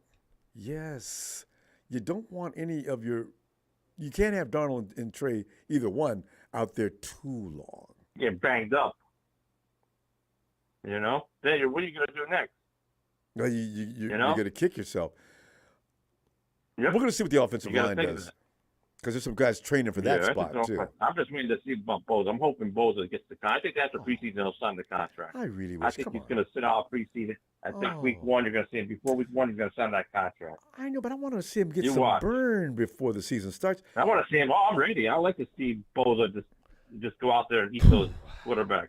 Like Pac-Man. And also our offensive linemen need Bosa too. I mean, Trent Williams and McKivitz, they need to see Bosa coming at them every day. Mm-hmm. So Max Crosby shocked McKivitz, from what I understand. That shouldn't be. If he'd been working with Bosa this whole time, Crosby would have been tough, but he wouldn't have been blowing him up like what they're writing about. Just imagine, Bosa, Hargrave, and all that. Oh my God, the line will be tough. It'll be like a brick wall. It'd be like a brick wall. But I mean, everybody's afraid about the Steelers game. Okay, yeah, the Steelers look good, but you know what? Injuries can happen during preseason, and things could change, man. I'm not afraid of Pittsburgh. Just think what the 49ers record all time against Pittsburgh. If you look back, just look at the records. Aren't we ahead of them by just a couple of games at least? I think we are. Because you got to figure, those are the two oldest teams. Niners and Pittsburgh have been in the league for a long time. Yeah, and one Pittsburgh's got one championship more than we do. So Yeah, but it's okay. We're due to get it. We're due. We're due to catch them and get the Cowgirls. So Hey, Michael, but you know what? That they Pickett, look- that Pickett to Pickens thing is something to be concerned about. I watched a highlight on that. If Pickens and Pickett, Michael, I hate to say this, but that could be one of the more premier duos in the NFL if that starts to click. Pickens is a bad boy. And if Pickett Yeah, can from University of Pittsburgh. Yep, he went to University of Pittsburgh. Yeah, good quarterback. He's a good quarterback. You got to watch out. That kid could be the next Trey Lawrence, maybe. That 1 year he gets in the playoffs. But if he's got Pickens as a receiver, that's going to make his job a lot. He's good. easier. Oh. Yeah. And good running back. They got a good running back. Oh, Najee? Yeah. Who I thought we were going to get because Coach Brown was on the phone with him, I understand, every day before the draft that year. I said, we can get Najee Brown. Bury him, boy. Najee, yeah. 49ers select. You know what happened? Not Najee Brown. Imagine that. Oh, boy. And Pittsburgh's got other good receivers out there, too. Yeah. Tight end. They got that tight end. The 49ers or the Steelers? Well, Pittsburgh. I'm saying Pittsburgh. Yeah. Oh, Niners got great tight ends. And Yeah, I don't know. receivers. I'm not worried about the Niners. Well, we're going to be ready to go. I think, Ayuk is going to have a field day. You wait. When week 1 starts, Ayuk's going to have a field day. Pat. His name is Pat Fryermuth. Wait. Say it again. Pat what? Oh, the tight end. Fryermuth is the tight end from the Pittsburgh Steelers. He's a baller. Okay, so you got Yeah, he Pickens. is. You got No, this he's dude. good. Oh, that was one of the guys. Okay, because I was one of those premier Yeah, he's tight good. ends No, because he's there's a good tight end. 4 He's a this good tight year. end. 5, yeah. And that's what you need in the red zone. Get that big guy to get, Exactly. like Kelsey. You want somebody like Kelsey. Somebody that can get. Well, yeah, good at tight end. you saw what happened to Latu the other day. People are still talking about him for missing that shot. As Grant Cohn put it, Latu's got feet for hands. Grant was all over. I call Grant Clown the next clown. He looks like I call him Grant. If you know more about football, why don't you coach it? Why don't you just send the Niners and try to help him out? If you know all that. He can be entertaining. It was funny though when it came. Laugh at Yeah, but he mentioned that too, missing that. Trey threw him a shot in the end zone, and Latu dropped it. And Grant wasn't happy with that, as most people weren't. But he says, Latu, he's got feet for hands. I had to laugh. Yeah, but all right, that's it. Grant, you go out there and catch the ball. Just throw a ball to Grant, see if he catches. I know it's easy to criticize when you're not doing it. Yeah, it's not that easy. I don't know what kind of velocity Trey had on that shot either. So yeah, sometimes perfect throws end up being drops. Bad throws end up being catches. Think of that. Sometimes you get those bad throws and you still catch them. All right, some of your best receivers in the league do that. You got to forget. Oh yeah. Think of how many good receivers. Jerry Rice missed a couple of those shots, Oh, John Rice. Taylor. In the beginning, Rice was terrible. He got better and better, though. My God, did he get better? As he grew. Oh yeah.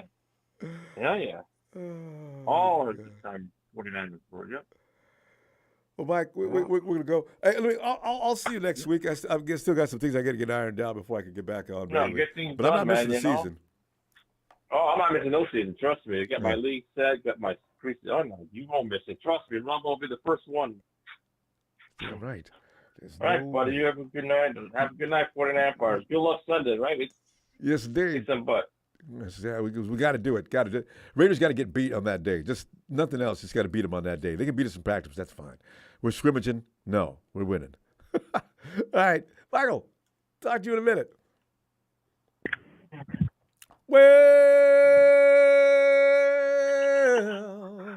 it's a big show. It's a big show on tonight. Brace yourself, fam. Show's not coming in here with nothing nice.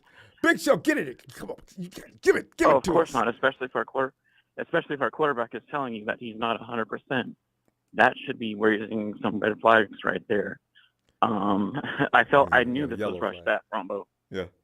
I knew this was rushed back. I mean, he just admitted to the media that he's not completely 100%. Yeah, but he's been saying that for a few weeks. And it's clearly Joe? Show. I think JJ's tapped into his phone and hacked him. Show! Come on, Show. I've been waiting for this. Okay, let's come back to Show. Show, get back in here. And, Show. Yeah, something happened. Either the battery died or something. All right, let's go to the next call, and we'll get back to Show. Because I want to hear his explanation on this. Because this should be funny. Hey, Charles. What's going on, Ronbo? Charles, we're just sitting here taking apart. We've been playing each other for the last few weeks, and of course our first collaboration with the Raiders. We got beat up 2 days. Charles, now are you taking that seriously? I understand they couldn't really see that well. The reporters were made to stand way back out of the way, and they could watch from a distance. But Charles, from what you heard today, are you going to be okay? Well, it's just a preseason, and we've made. I remember last year, the year before last, we made mountains out of molehills. We had made mountains out of molehills pertaining to the preseason, but it don't really mean anything. It's just the preseason. I just I want to see I want to see Trey play, and I want to see him. I definitely don't want to see him. Doing quarterback keeps up the middle. Boy, I bet he won't do that, even if Kyle asks him to. I definitely don't want to see that. I really hope Kyle Shanahan, calls a game plan to protect him and helps him be effective. I mean, he did that. I think he did that last year when he was playing. That throw that he did to Danny Gray. The Texas game. Oh yeah. That's a good game for him. And so, So I'm hoping to see some other stuff like that. I want to see Danny Gray. I hope they make another connection like that. I think that'd be good for both of them. I'm sad that my favorite cornerback is not playing right now. But he'll hopefully I knew you would go there. Hopefully later in the year they can get him in. You know what though? I'm laughing about what you're saying, but I hope he gets better too. I can't believe that Bill is not playing. I mean, he dressed, but I'm like, why are you holding this cat out? I don't get it. I mean, we got a million. Wait, who are you talking about? Different Bill, the defensive end from Georgia. Oh, Bill, the rookie. Yeah, nothing's being said about him. No, he hasn't been practicing. He dressed today, but he wasn't playing, and so that's not good. I don't know what's going on with him. Oh, but, Charles, Charles, I can tell you right now, they don't want to lose Bill. They're going to put him on the practice squad, and nobody's going to know a damn thing. Well, you know what? Let's see what he looks. If he plays in this week's game, Bill might be raising hell, and. You don't want to cut him, but you can't put him on the 53 because there's a couple of guys you want to put ahead of him. That's a strategy. I'll bet it is. Yeah, K7, as I said, Bill is hurt. Okay, I got the chat. We one of our fam says he's hurt, so that might be it too. He ain't hurt. he just ain't playing for some reason. You don't dress somebody. You don't put somebody in the in uniform. You don't dress somebody in uniform and stand them on the sideline for the whole. And I've not heard about Bill being reported as being injured. He's not injured. I don't. For some reason, they're not playing. The same thing with Luter. These are really good rookies, and I think Luter he would have the starting job right now if they let him play. Travaris Ward's on one side of the field, and my boy Diamador is on the other. Now I don't know where you're going to put. Oh yeah. What? Debo. Charles, I can't see how this materializes. If you're right, I'm gonna be right on you. I'm on your corner. Well, because if Luter's better than Debo, letting you know. I want him out. I'm letting you know. They're gonna be. I'm telling you now. we're gonna see by the middle of the season, man. You're gonna It's see gonna take that long? it's gonna happen. It Oh might be yeah, too it's late. gonna happen. Might be too late. It, Demo may it's have gonna happen. secured by then. They'll have Oh confidence in him. no, Mm-mm. Charles, you No. know what? We could play a new defense where there could be more than 2 cornerbacks on the team. We could run sets with the cornerbacks we got. If I got Fred Warner out there and Dre Greenlaw, I could make it so a team could it be impossible for them to pass the damn ball. You know what I'm saying? So Yeah. I know coach is already thinking like I'm thinking, because if I'm thinking this way, when the team going to pass the ball, the quarterback's going to look up, bam! He going to get hit by Hargrove. He's going to get by Nick. He's going Oh to get yeah. by Kinlaw. Kinlaw. And Oh also, man, don't Kinlaw. forget about my boy in the That's middle, who I Eric want. Armstead. That's who I want to see. Oh Yeah, man. you know what? It's going to be real. Everybody we for the past 3 to 4 years, man, we've been salivating, waiting on Kinlaw to come into his own. You hear him And talking? Well, now, Kinlaw's, oh man. If he's got he, two if he has a legs. great year, man, if he has a great year, oh my God, it is going to be worth the wait. You We know, were broken hearted when they traded away DeForest Buckner, and then they crushed, got him, and he shocked. didn't. Yeah, we didn't. He didn't play. I was like, what? No, no, you took away Buckner, and then you just gonna leave. This kid is not gonna play. No, come on, you got to give us something. Bad leg. And And they knew a it when they year. drafted him. Oh But yeah, they fixed man. it, and he said he's feeling real good. And we can thank that Yeah. Pilates teacher, because the way he's talking, she got the nuances of his little body to work for him in a way that, as he says, because I know I get that pad level down, nothing can stop me. Oh, is that right, big fella? You go ahead and talk that trash. I can't wait to Oh see him. yeah. He sounds I real can't wait. confident. Yeah, man. Mm. I can't wait to see this pass rush. I can't wait to see. My only concern is the cornerback position, and I mean at right tackle. I still don't understand why Kyle Shanahan he just insists on having unathletic right tackles. I don't get that. You trying to make it to the This Super Bowl? You trying to Charles make it is to the Super Bowl, and you have these unathletic right tackles. But Charles. There's not that many out your there. right tackle should be just as athletic as your left tackle. Oh no, no, no, no, no. If he was, he'd be getting paid left tackle money if somebody else would pay him. I mean, but I mean, we He should should be have good. somebody better than McKivitz, McKivitz. Come he on, cannot be a man. This is liability. Charles, we're gonna run out of time. I tell you, Charles, we got a running bet going. This is gonna be fun. Demo versus Luda Jr. but so we'll see, man. I just I'm really happy for the game Sunday. on Sunday. Mm. Yeah, everybody's gonna be watching. Everybody's gonna be watching this game, and everybody's gonna have And they're something gonna to be making say. all kind of Everybody's gonna have to say, yeah, go exaggerated ahead. claims and conclusions. Oh yeah, oh yeah. Look for it. Be ready for it. All right, fam. I'll see you Oh, next week. hey, are you coming up on? You gonna come on Monday? No, I'm tied down for a few more days, but that's it. After that, I'm a free man. Yes. Oh, okay. So when you coming on next? Probably this time next week. Oh, okay, okay, all Yeah. right, All right, fam. Be looking forward to hearing from you. all Man. right, all right. Love you, Ronbo. Hey, love you back, fam. All All right, right, bye Charles. bye. And it was hilarious. Red Eye has the shot of the night. Big Show, there's no prison calls allowed from the cell tonight. Red Eye doesn't always make me laugh, but that's funny.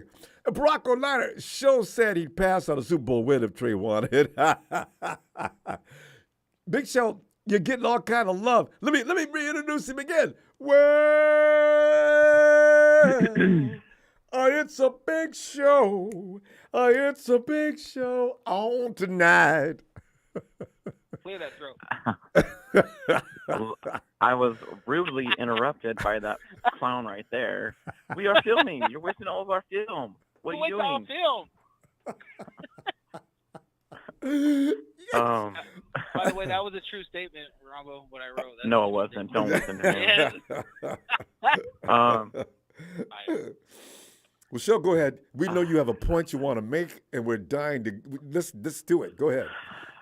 I mean, this is a little alarming that your quarterback is telling you that he's still in pain, and it's clearly showing in practice right now with his the first few days. Okay, he's rusty, but then after that, then there's no excuses for this sloppiness, other than you're not 100%. You pretty much lied to everybody. He comes out and says that he's not 100%. He's not fully. His arm isn't fully intact right now. Jimmy would have lied. That's why I kind of appreciate him doing that. Yeah, I appreciate that too. But this is a little concerning, and he's pretty much telling you right now, Coach Shanahan, that he's in pain right now. He's not 100%, and he shouldn't be playing. Necessarily in pain. I mean, maybe it's just that he doesn't feel like he's got full control of it yet, but I don't know about pain. But the main reason why that our quarterbacks and our practices are so closely watched and talked about is because, like I said before, Joe and Steve left huge holes to fill at the quarterback position, and every quarterback from here on out is going to be scrutinized, criticized for every little thing. It's just the way it's just a part of the curse of being a multi-Super Bowl champion winning club, especially having Hall of Fame quarterbacks back-to-back years. You know, that's the way the nature of the business is right now, especially with us. You know. Did I just hear somebody pour a drink? No, that was the clown snoring. Big Show, you know what? Like as a matter of fact, we've come too close too many times, and it hasn't been always about the quarterback. We've come close, and something else happened besides about the quarterback, Ronbo, because for the past 7 years, we haven't had the quarterback to carry our team and finishing the job. We've had 13 win seasons. I mean, you can't win 13 games and still look at the team as having a deficit at any position. It's hard to win 13 games in an NFL season. The deficit that we've had the past 7 years has been quarterback. What if Kyle doesn't kick that ball against the Giants? What if we don't try to throw the ball in that Super Bowl where we got the Baltimore Ravens right where we want them? What if we don't have drops and things like that? Exactly. It's not always just the quarterback. Now, if we can get past that other stuff, we'll be fine. That is not true. Come on, look at the last Patrick Mahomes. Why can't we have our Patrick Mahomes? Why? Well, you got to have some of the other things they've got over there too. Now, one thing about the Patrick Mahomes, he's allowed to do whatever he wants to, and we talked about that with Tony. Kyle is going to run things his way, so no matter who the quarterback is. And it's not working, Kyle. It's not working. When are you going to wake up and realize that, man? It should work, though, Show. We've lost. You have to have a quarterback eventually. Yeah, but when you got leads going into the fourth quarter, you're going to have that. You just can't just keep getting cheap at the quarterback position and expecting it to win a Super Bowl. Come on. So you're not getting mad, are you? I'm pissed. I want a Super Bowl as badly as everybody else does, whether they believe it or not. It's just that we don't have a quarterback to win one right now. Well, we don't. I don't know. I still think that 49ers. What's also alarming is the amount of sacks that have been racking up during this freaking preseason practice without Nick Bosa. That's alarming. Good point. I got to admit. I'm sure we're over a dozen by now. Hello? Yeah. You need an offensive line to get you to the Super Bowl, to protect your quarterback, which has also been an issue. For some time now, actually. That's true. I mean, so we keep recycling the quarterback. Nobody in the Empire is going to admit to being a perfect team, though, anyway. But then, Big Show, look around the league. Do you see any perfect teams? There's no such thing as a perfect team. Hence my point. But there are teams that draft the smart way through the trenches, like the offensive line, and you don't address it when it needs addressing from center on right. That's what's getting your quarterback killed. Now, just for some perspective on that, we had a top, what were we, number 5 offensive line last year? When it came to run blocking, I'm pretty sure. Well, they don't designate in that fashion. You either are a number 5 offensive line or not. So this is what the point I'm making is. It didn't look like we had a top 5 offensive line. I'm sorry. There's teams that are worse than us. And offensive line is pretty much a deficit for just about. The Cowboys' offensive line is pretty good. Yeah, but the quarterback is not. I'm trying to think of some other teams that have a good offensive line. See, you got to think long and hard about a team that just has a knockdown, kick-ass offensive line. The Kansas City Chiefs have a knockdown offensive line. Oh, yeah, they're pretty good, but they're not. What did the Chiefs rank last year as far as statistical?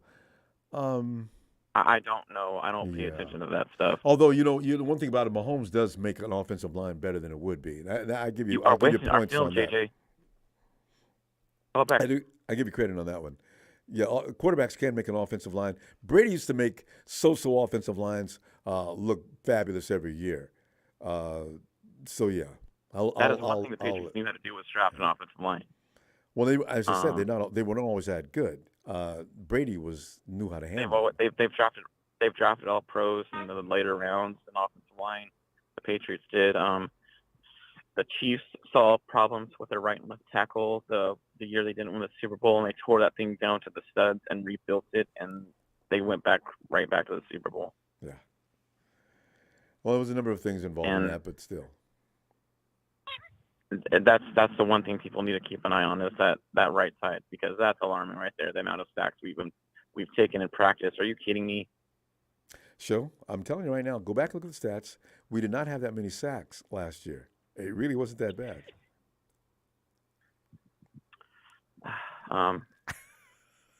Who knows? I mean, we just better pray and brace ourselves this year, man. The Grim Reaper again. So we have a quarterback with a noodle arm who admitted he's not 100%, and a shaky right side of the offensive line, and you're expecting to go to the Super Bowl. Get out of here with that nonsense. So it's not even Christmas yet. You're playing the role of Scrooge. I don't care what anybody says. You need an offensive line. I know. I agree with that, but it's not as bad as some offensive lines around the league. We still rank in the top 5 or 6. So Colt McKivitz, are you kidding me? Yeah. Well, come on. Mike McGlinchey, you want him back? Spencer Burford, are you kidding me? Get out of here. How do you know Burford's not considered bad? He had there was a lot of good things said about him last year. Well, we'll see about this year then. I don't know. Yeah, Brendel was altered at the Pro Bowl. I'm about this year. Ribs. Oh, you have no idea. So I cannot wait till the first week of the playoffs to just say I told you. Now sit back, relax, and watch what happens from here. All right? All right. Shout out to Papa Dragon. Shout out to JJ, that troll. Shout out to Ellis and Tony the Tonys. Stop wasting our film. You did say that though, Show. Yeah. No, I did not. Yes, you did. Shout out to Teensy family. Y'all take care. Have a good night. You too, Show. Night, JJ. Hey, and we got Victor A here, who says, I'm so glad we get to see Trey for a whole half because he needs to show us something. Otherwise, Brock is our starter in the future. Victor A, thanks for that contribution. It would be interesting to see what Trey does bring to the table on Sunday, because he'll be looking to prove himself as well. You got a lot of guys out there. Like Trey's one of them. You've also got Javon Kinlaw. Somebody's going to get hurt out there trying to stop him the way he's talking. You see him in that press conference? Javon is all fired up about himself. He's as confident he's ever been. If he's ever been any more confident, I can see that. This dude looks like he is ready for bear. Hey, yo, Ellis.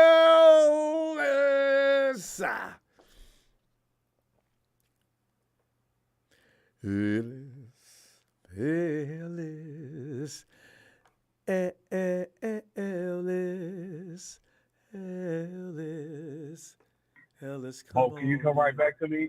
Ellis, we can do that. All right. But bring him in here. It's time. Although I don't see the Rams fans going nuts into the night. I never see any Cardinals fans. And the Hawks fans, G&D took a day off. Hey, Jalen, come in and work him anyway. Jalen, get in here. Cliff got the boot. He's still chewing on that goop. And Sean McVay play call like some fucking poop. It stinks, Ronbo. Man, what's the word, Ronbo? What's the word, man? What's the word? Man, Panic City, brah. People heard about practice and they lost it. You know? Yeah, Coach McKivick. Yeah. He ain't addressed the right tackle position, Ronbo, and that's going to get us kicked again. Every time a quarterback gets hurt, it's from the right side. If y'all go back and watch that Chiefs game in 2018, pressure came from that right side where Mike McGlinchey was when Jimmy had to roll out. We have gotten quarterbacks' careers ended because of that right side. Not more necessarily the right side, the right tackle position. Remember that guy Person? No. Mike Person. But Ronbo, that he ain't nobody getting embarrassed the way that Mike McGlinchey's been embarrassed. We've seen him get hip tossed. I ain't seen nobody else on our offensive line get manhandled the way he has. Legs, feet flying up in the air. It's ridiculous. It's ridiculous. Like I remember earlier in the season, we used to always talk about the offensive line needs help. No, damn it, the right tackle position needed help. Brindle is fine. Brindle's fine. Williams is fine. Aaron Banks is fine. And Burford, he has potential. The only problem we've had is the right tackle position. That's a good point. We don't have if we got a solid right tackle, Ronbo, what position on the offensive line are we complaining about? Maybe right guard. Maybe we're skeptical about it. But center, we're confident in Brindle. Aaron Banks is getting better and better, and we got Trent Williams. So the offensive line as a whole was never a problem. It was just one spot there. It's just people always look at offensive line as a whole team instead of individuals. But Jalen, Micah Parsons hip tosses McKivitz. I'm gonna join everybody in that worry because that don't make no sense. But Ronbo, it's not nobody's fault. It's not Ronbo. It's not nobody's fault but fucking Kyle Shanahan. Dog, when you got here, you had two pieces that was already set that you did not have to worry about. You had a defensive tackle in DeForest Buckner, and you had Trent Brown. You had no business touching either one of those positions. And to this day, you have still not been able to replace either one of those guys. We'll see with Javon Hargrave. We'll see. But Ronbo, he had no business touching Trent Brown. He had no business touching DeForest Buckner. Those have been two positions that have been killing us. Recall that situation with Trent Brown and Kyle Shanahan and the staff. They told him to come into camp looking like he'd been training lean out, and Trent came in bigger. Okay, you can't. I do blame Trent for that. If he wanted to stay in San Francisco, Trent, go ahead and trim down a little bit. You ain't got to go crazy, but trim down a little. Don't come in bigger than you were when you left and they asked you to lose that weight. Oh, I was mad at him. Yeah. But Ronbo, that was just because that was just the current, like, the 49, the team was just in disarray at the time. We weren't the team that we weren't now. Like, the coaches, there wasn't a culture yet. So, players weren't really listening to what the coaches had to say. I'm sure if Kyle told a player to go trim some weight now, as many years as he's been on the team, they're gonna do it compared to his first year. Ronbo, it's your first year. You coming in and you telling me trim weight, man? Who the hell you think you is? I've been doing this 3 years professionally, and you telling me come in and lose weight? I've been fine. I'm a grown ass man. But now, now I think they listen to Kyle now because he's more experienced. But that's like Matt LaFleur coming in and trying to tell Aaron Rodgers something. He's like, man, who the hell you think you is? I'm Aaron Rodgers. Who are you to tell me something? You just got here. Yeah, you just got here, dog. Compared to if he went to like Bill Belichick, he'd let Belichick criticize him because that's Belichick. But he had no business touching that defensive tackle position, and he had no business touching that right. Ronbo, I don't give a damn about this whole. Well, we couldn't just let Armstead walk. Yes, we could. Damn it, yes, we could. If you got talent like DeForest Buckner, you do whatever you have to do to keep it. And if that means getting nothing for Armstead, I'm willing to do that because DeForest Buckner, he had no business leaving the team, Ronbo. Now he had no business leaving the team. They gave Armstead the first offer he got, and they had a certain amount of money allocated for DeForest Buckner as well. He didn't want that, and he then, sold him, Ronbo. Kyle didn't draft him, so he fucked over DeForest Buckner. Ronbo, Kyle never drafted DeForest Buckner, so he never had that personal. That Buckner was a good football player, though. Anybody could see that. He was. Kyle. So was Jimmy Ward. But look how Kyle did him. You either play the position or you're gonna sit on the bench. Look how Kyle did him. Yeah. Two guys like Ronbo, DeForest Buckner, Eric Armstead, and Jimmy Ward. Those guys should have been tenured here for at least the rest of their career. And Kyle, he pushed them away. Yeah, but Jalen, if you was running the team though, and you thought you made a decision in the best interest of the team, and you cannot get your player to cooperate with what you've decided to do, what are you going to do? I mean, but if you're trying to change up my body style, we don't know was he playing good at that size, Ronbo? I mean, don't go and try to tell somebody to lose weight and then they can't play. If he's playing good at that size, let him be comfortable in his own body. Yeah, but I don't. You know what I mean? I don't have his respect as a player. Now I'm in a place where now people find out that you can just ignore what Kyle says. What am I going to do? Well, respect isn't given, Ronbo. We know it's earned. I'm sure after a season or two there, he would have definitely been open to doing it. But I just think that first. I'm pretty sure Trent Brown was a Pro Bowler at one point with us. Second or third year. Yeah, here's the thing about Trent. Trent is known to be a little lazy. And you know what? He also pissed Kyle off in that first year when he refused to play and he quit because he wanted to get his shoulder fixed. Now, I understand that he needed to get his shoulder fixed, and I'm not on Kyle's side on that.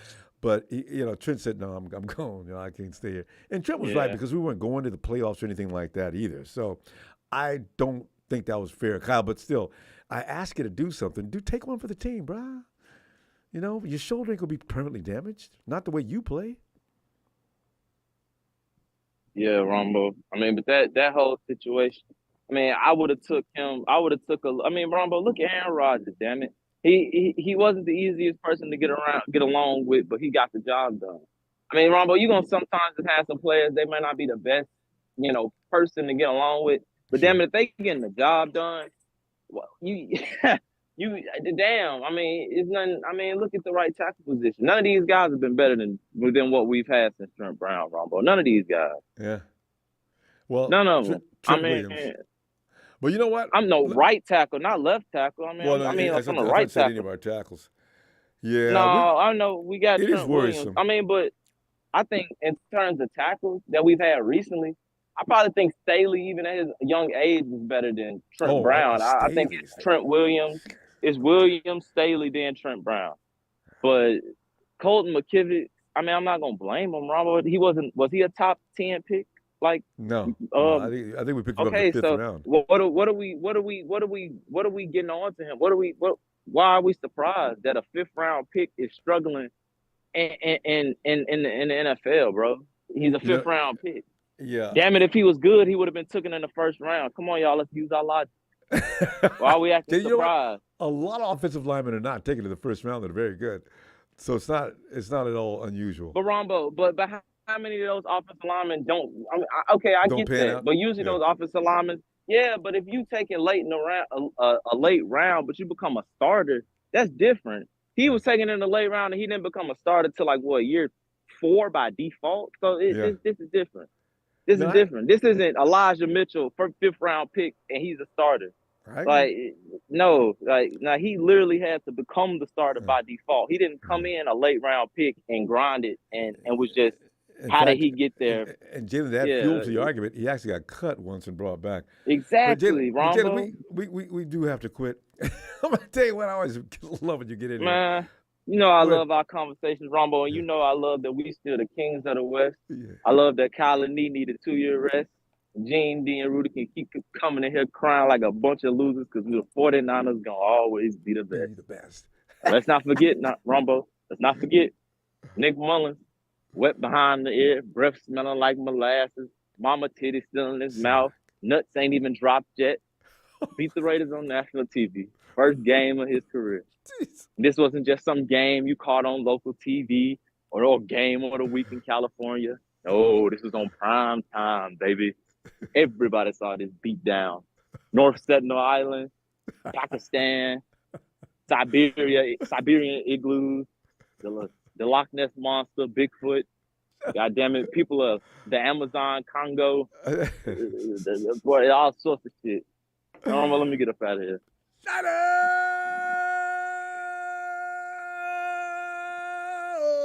Rudy, y'all are going on 17 next year. I want you to know that. Oh God, y'all that are would going make on my 17. year. If nothing else, I'd do it for me. All right, fam. Talk to you later. Yo, Ellis. Ellis is hanging out with the squad tonight, I can tell. Yeah. Ellis. Well, Ellis, Ron, from where you're sitting, you've heard it all tonight. And as you know, Show came in and threw a wrench into a machine that was moving and tore it all up. See, one thing Show always brings to us is a fresh perspective of don't y'all get too cocky. Don't get confident, feeling like you ain't got nothing to be worried about. But Show, I take you only that far, though, because I still believe in the 49ers, and I still believe we're going to win it. But, Ellis, now, go ahead and either be the devil's advocate, feed the fire, or tell us about how you're on the Ronbo train of nothing to be expected but pure excellence.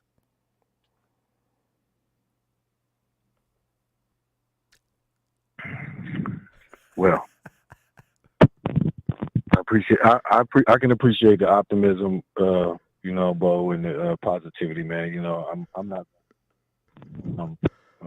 worried just yet. Yeah. It's clear though that there is some more healing that Brock is going to need.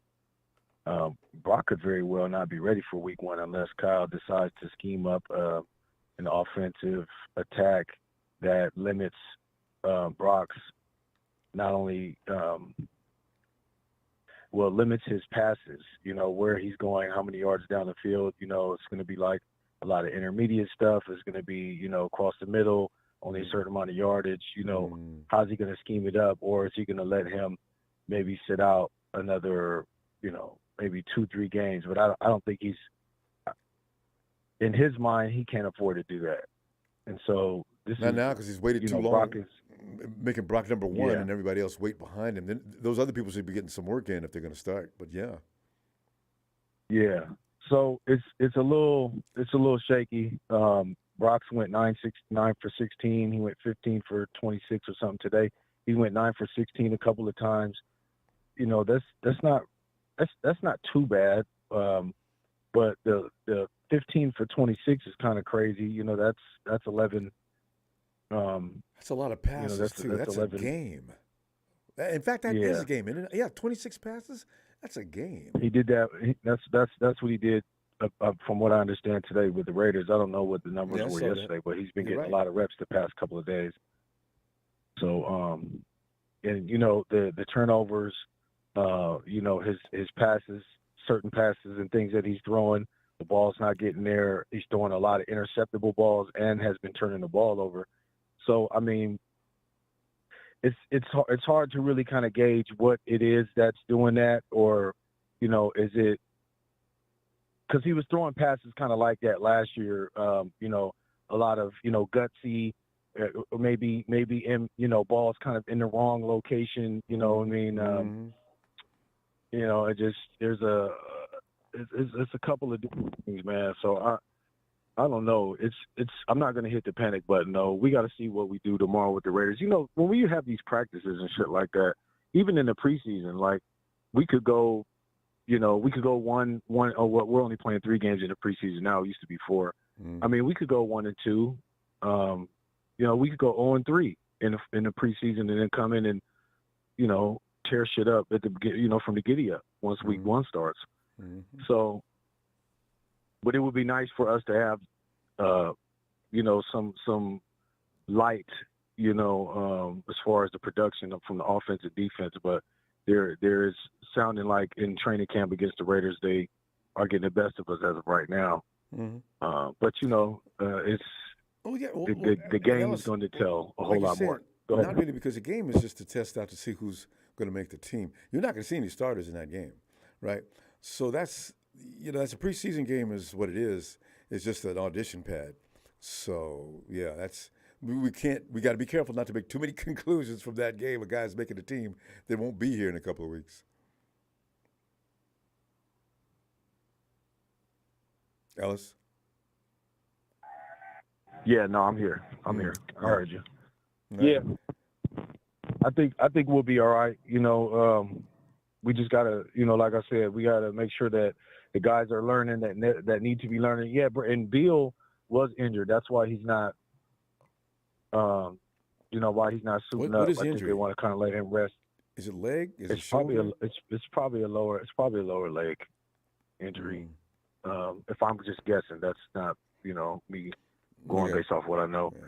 I'm just assuming. But anyway, yeah, we're going to be in a position to where we're going to get a lot of reps to Trey and Sam, and they'll Kyle probably delegate a couple of series.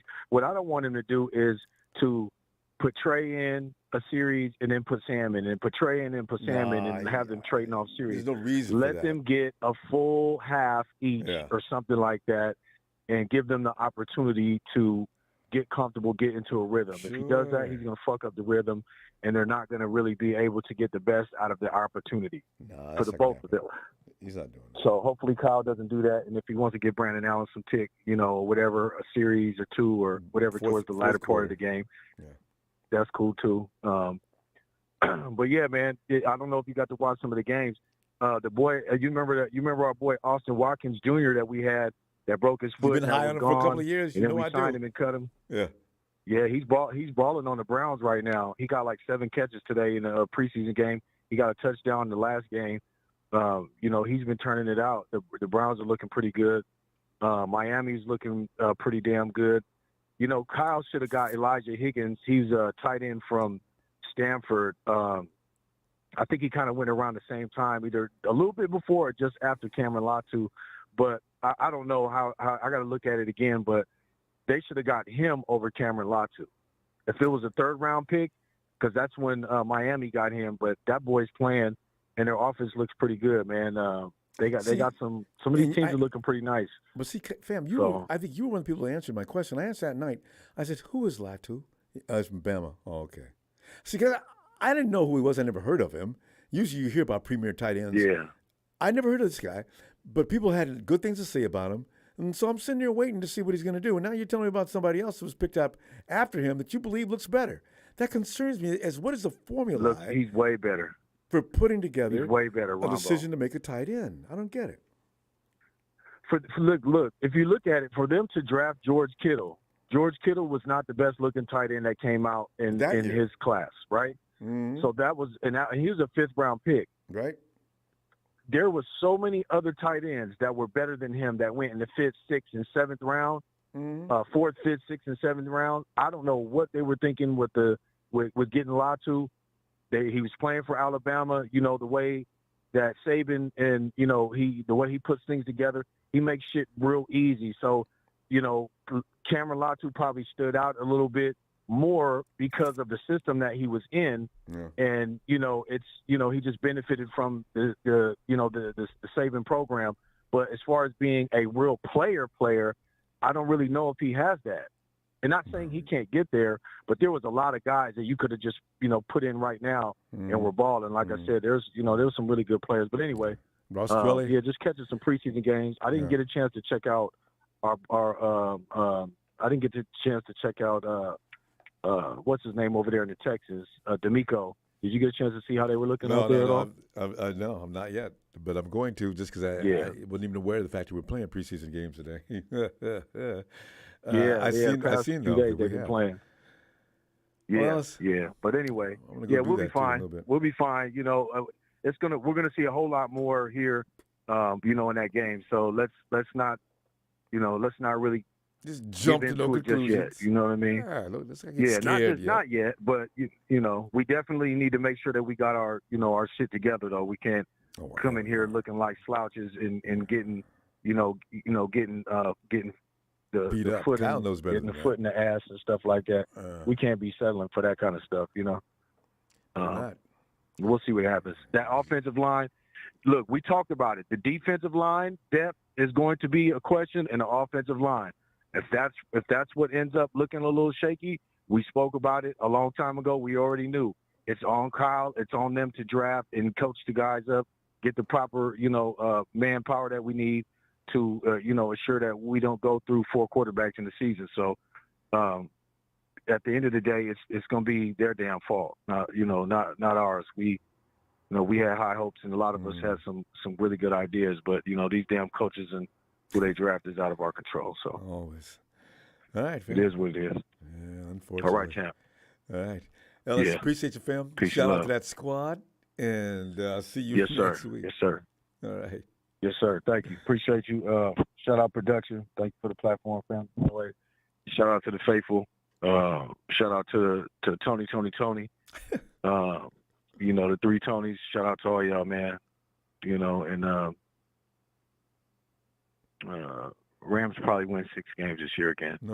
I'm going for 4. They got to go. They got to do worse than last year. Wait a minute, Ronbo. Lastly, did you hear about Keller Witherspoon being a Los Angeles Ram? Oh yeah, long time ago. I did not know that. Oh, He's getting ran through. I remember that. No, he's over there. He's over there. Stop laughing. Yeah, he's the hoochie mama of the NFL. He's jumping on all of the, you know how it goes. Anyway, with the Steelers. I don't understand why he left the Steelers. All right, fam. I'll see you next week. Right. All right. Yes, sir. Spoon. I was kind of shocked to see. I thought he was doing a good job with the Steelers, actually. I said, Spoon is getting better. Hey, Bethel, are you kidding me? We've not talked to Bethel in how long, Bethel? Hey, what's up, Ronbo? Bethel, we're sitting here. You know how we do. If we don't play exactly right, if we don't have Debo and Ayuk and everybody scoring and George Kittle in practice, if we throw an INT, turn the lights out, my God, what was that? We had one of those days. People chill out, do not worry about it, because if this is something that I hear nobody talking about, nobody saying nothing just because he's not in our team. If my reports are right, Jimmy G threw 7 interceptions to the same defense that our guys are playing. And imagine we threw 6 interceptions with 3 different quarterbacks. Yeah. Jimmy threw 7 interceptions, and he's only one person. Yeah. So Jimmy had why a is nobody 7. talking Wait a about minute. that? Jimmy had a 7 Yes. INT day. I thought it was 5. Yes, it was 7 interceptions against the Raiders. Oh, and 3 Raiders. was almost picked off. Yeah. Wait. When did we have a scrimmage with the Raiders? No, they're in practice. Jimmy threw 7 Oh, you mean? interceptions. Oh, I see what you're saying.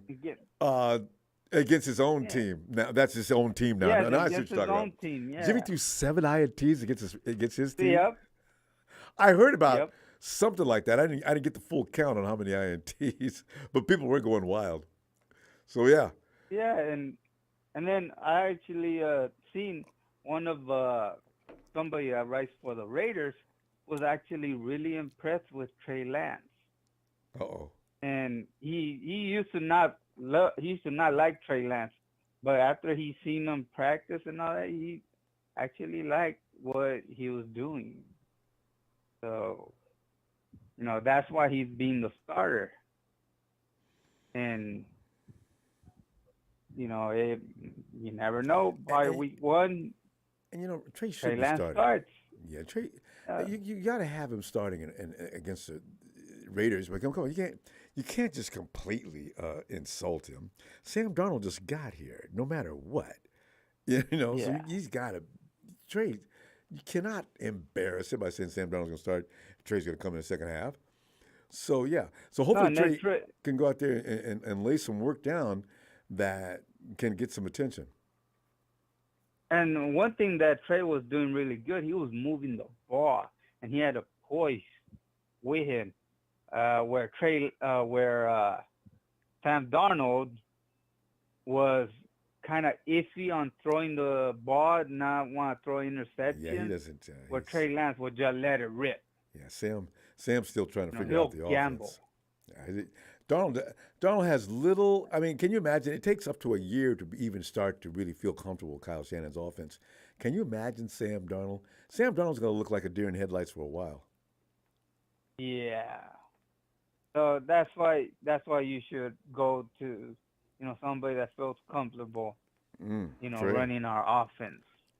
Yeah, because if if the line breaks down, you want Trey to, do what he needs to do and get out and do something. Hopefully this year, And though, if it's Bethel, you know what, Donald, though? What I don't want, because usually those receivers are usually in position.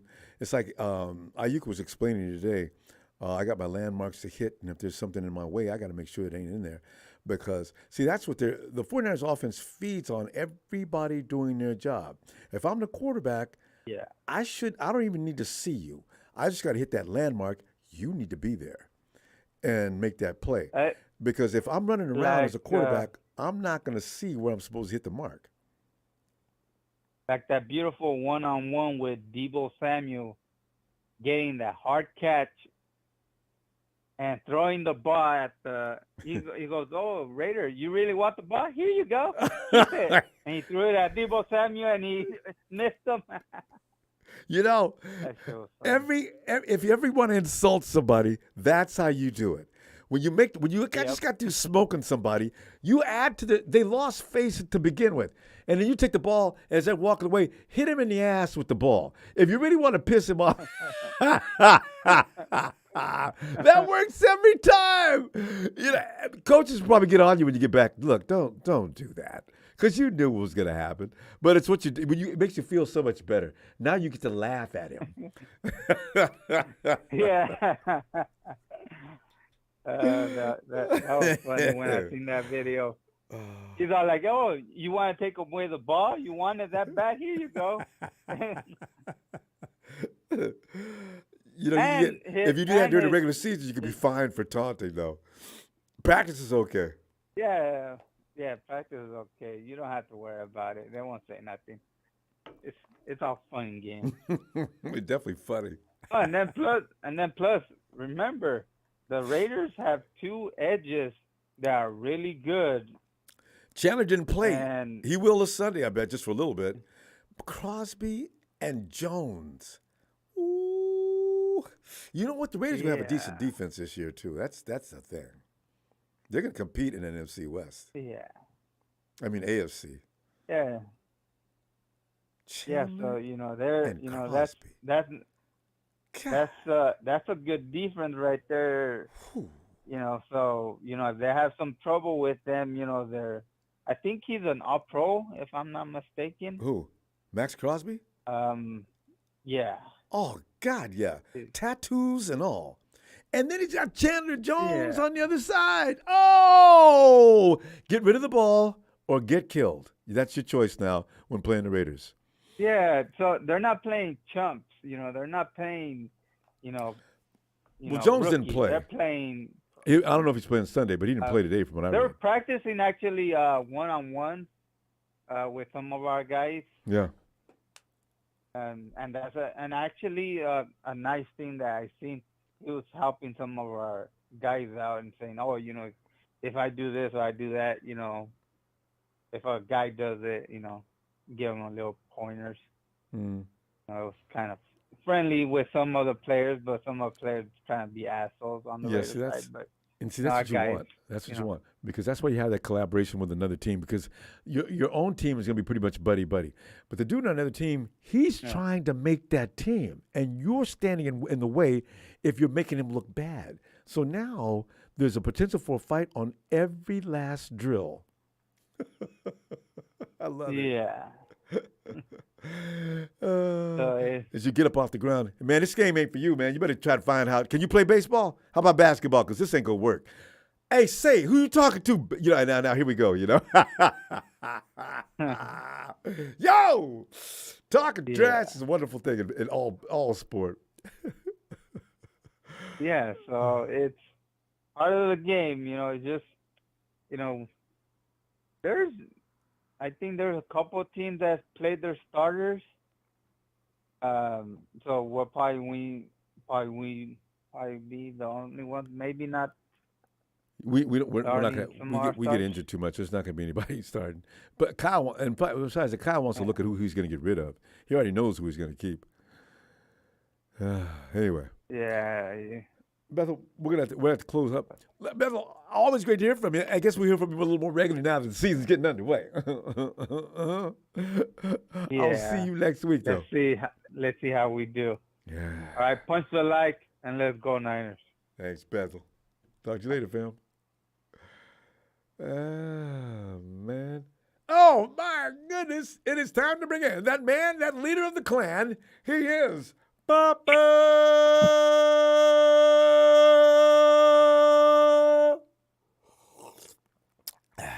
Dragon Pop. Ronbo. What's up, man? Did you have a good vacation? Yeah, it wasn't really vacation. I'm still being held accountable for some things. It's okay. You know what?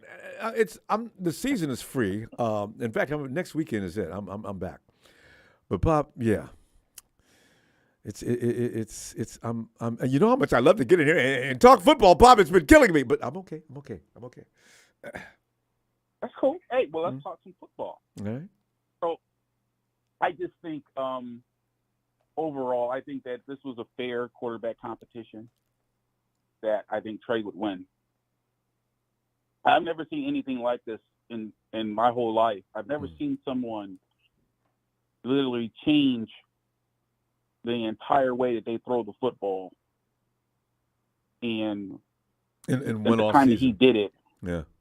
And it's sticking. So what that's telling me is that boils down to two things that are very important in any profession. That is, one, diligence and hard work. And I think number two, I think it also shows the ability for his brain to send that message to his body that, okay, this is the way it is now. And that's very, very difficult. My girls are swimmers. It took a long time for them to swim right. A lot of coaching, a lot of individual coaching. But the point is that he is an ascending player. It's just a fact. I don't think that his career ends in San Francisco, but I think that he has a bright future. Number two, remember, I think that obviously we do look at quarterbacks in San Francisco very unfairly. We're very quick to crown them, and we're very quick to kill them. Trey is basically he's had 3 starts. Okay, Sam Darnold is on his 3rd team, and he has plenty of starts so that we know who he is. So I'm not seeing anything different from Sam Darnold. In my opinion, I think that they would be better off keeping Allen over Sam because he's cheaper. Now, should Brock start? Absolutely. Brock has something that Trey does not have right now. And Brock has playoff wins on his resume, and Trey does not. So that's the reality of it. Do I think that Brock is a top tier quarterback, the next Joe Montana, the next Drew Brees? Hell no, I don't. Brock is Brock. I don't know what Brock is either because he's only played for 6 or 7 games, but he has won a couple of playoff games. And a lot of people say that if he won an NFC Championship game, they would have won the Super Bowl. No, I doubt that. I'm sorry. I just do because the Eagles the thing handled us. It wasn't going to be all the way up to him, though. That's why people think that. That's why I think that. Well, I think that they always have a chance. Yeah. And that's what you got to ask for as a chance. Now, again, when you played some of our quarterbacks in the past, you had no chance in the Super Bowl. You had no chance against Joe Montana. Sorry, you just didn't. Joe Montana is kind of like what Patrick Mahomes is right now. It's like if he gets to the Super Bowl, even if you're the underdog, you'd be better off going with the guy who's going to have that ball in his hand the most, and that's the quarterback. Yeah. Now, our quarterback, Joe, Patrick, Tom. Yeah. There's a couple of Cowboys. I think Aikman, maybe. Yeah, there's some guys that just aren't gonna get beat. That's true. No, they don't. And like I said, some players are able to elevate in the playoffs. Like Aikman, he elevated himself in the playoffs. Like, I just couldn't even get over how crazy he was in the playoffs. I never thought much of Aikman. Totally different. Yeah, I know. He got there. Right, exactly. He wasn't that good. I still don't believe what he got away with or what he did. But yeah. Oh no. He's very good. See, when you got an extra gear, you should know this by being a sports competitor. When you got extra gear, whether it's the fourth quarter, whether it's the end person on the relay race, when the lights get brighter, extra gear, that was Aikman. Yeah, and you perform, right? You can't teach that. You either have it or you don't. But regular season, Aikman looked like everybody else. And, that's why I said you get Aikman to the playoffs now. Watch. Strange. Right. But I think the biggest thing is right now is that, Brock isn't 100%. I wish he was 100%, but he's not. Don't get big shows. He come back very, very. He come back very, very well. It's the truth, though. He's come back very, very quickly. But the point is that Kyle always has an excuse, right? So, he got hurt, or he got hurt, or he wasn't ready. It's just so many excuses that he has moving forward. Not that he's on a hot seat, because I don't think he ever will be on a hot seat. Nah. I think the worst case scenario is that he doesn't renew his contract. And then he doesn't want to, maybe. Yeah. Yeah, or unless they trade him, which is what I would have done many moons ago. God, you could get some good stuff for Kyle. But yes. But if it was my team, though, I wouldn't have traded 3 first-round draft picks for a quarterback. I don't care what quarterback it was. Yeah, I know. That's just too much. Well, it's only 2, actually, but still. Doesn't matter. It doesn't matter. There are situations, right? If you have a good coach, you mean to tell me, look at it this way. If Andy Reid had taken any one of those 5 quarterbacks, he would have had more success than Kyle. Would you agree? Probably. But there's a difference. That's what I'm saying. It's situational. It's your head coach. You see what I'm saying? It's like Kyle does not establish a rapport with his quarterback because to him, he's the quarterback. You're just throwing the ball while I tell you to. Yeah. You're my body. I'm your brain. That's Kyle Shanahan's style. I know. Right? And it's not going to be – he's not a nurturing guy. I mean, look what Jim Harbaugh did with Alex Smith in one season. Just by smacking him on the shoulder pads and telling him how great he was. It gave him confidence, and he performed. Yeah. It's the same thing with same thing with my daughters. It's like I give them encouragement, right? I pat them on the back. I said, get after it. And when they do it, they do it. Yeah. I don't sit there and just say, all the wrong things that they did. But the thing is, and because they like impressing you because they know you have faith in them. I've always been that with every coach I've ever had. The one that gave me a hard time about saying you'd never amount to this or that unless you do this, I always struggle. But one coach got behind me, oh, man, now I'm going to show this guy how much I appreciate the love. You're right. It depends on who you're talking to. Different coaches need to learn to apply that kind of psychology. You need to study up on personalities in order to be a good coach or a teacher or anything else. It's true. And Kyle, I'm not sure what school he came from. And that's what I'm saying. It just seems to me that he's so stuck in a way that he doesn't think that he has to get better himself. And I think that's what's really tragic about this situation. Because you really do have a team that can be very dangerous. But awesome. like I'm trying to tell my 49er faithful, it's not about the quarterback. It isn't. Listen to Jerry Rice's words. It's not about the quarterbacks. It's about the system. It's about the defense. So we all have to be prepared that if we win the Super Bowl, then if the score is 13-17, then we'll have to take that, won't we? I'll be happy to take that. That's what it's going to be. That is awesome. That's like you're trying to tell me, maybe quarterback ain't the whole game. You're just thinking the quarterback's going to either win or lose. He's going to have that. It's going to be an orchestration. It's going to be something that has to come together as one. Even Brady and all those guys, when they won, it was because Brady's had games where he didn't win. It was the defense, like you just mentioned. So I'm saying, you know what? I understand the quarterback needs to be awesome and great.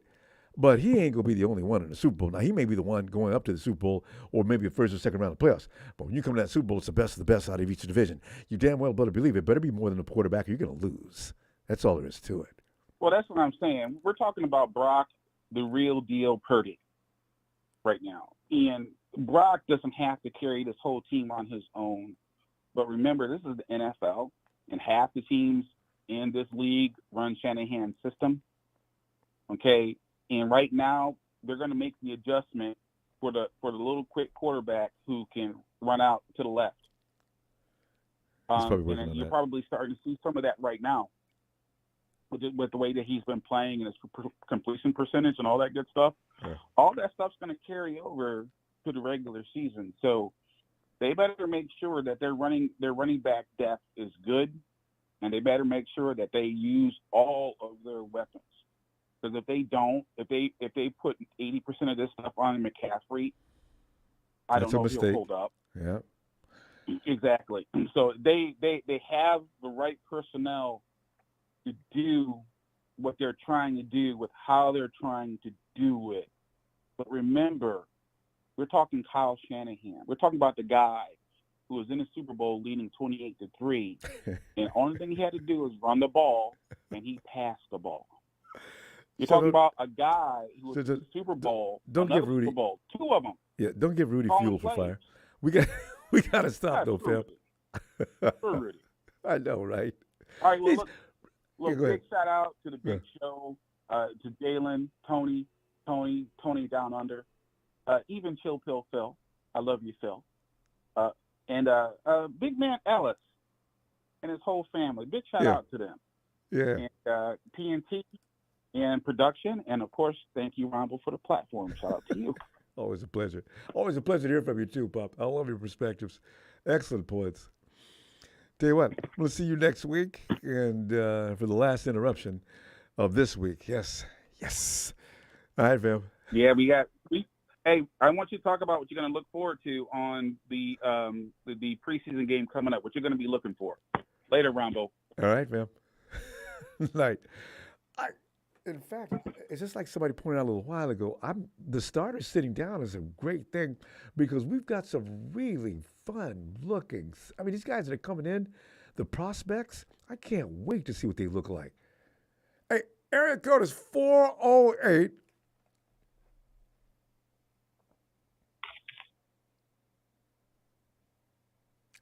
Area code. Ronbo, what's shaking? You know what? I just remembered something. Hey, you're not in Reno right now. You're somewhere close to no, the Bay. You're in the Bay. I am in Reno right now, Ronbo. Or wait, is it Monterey Salinas? This is where I grew up.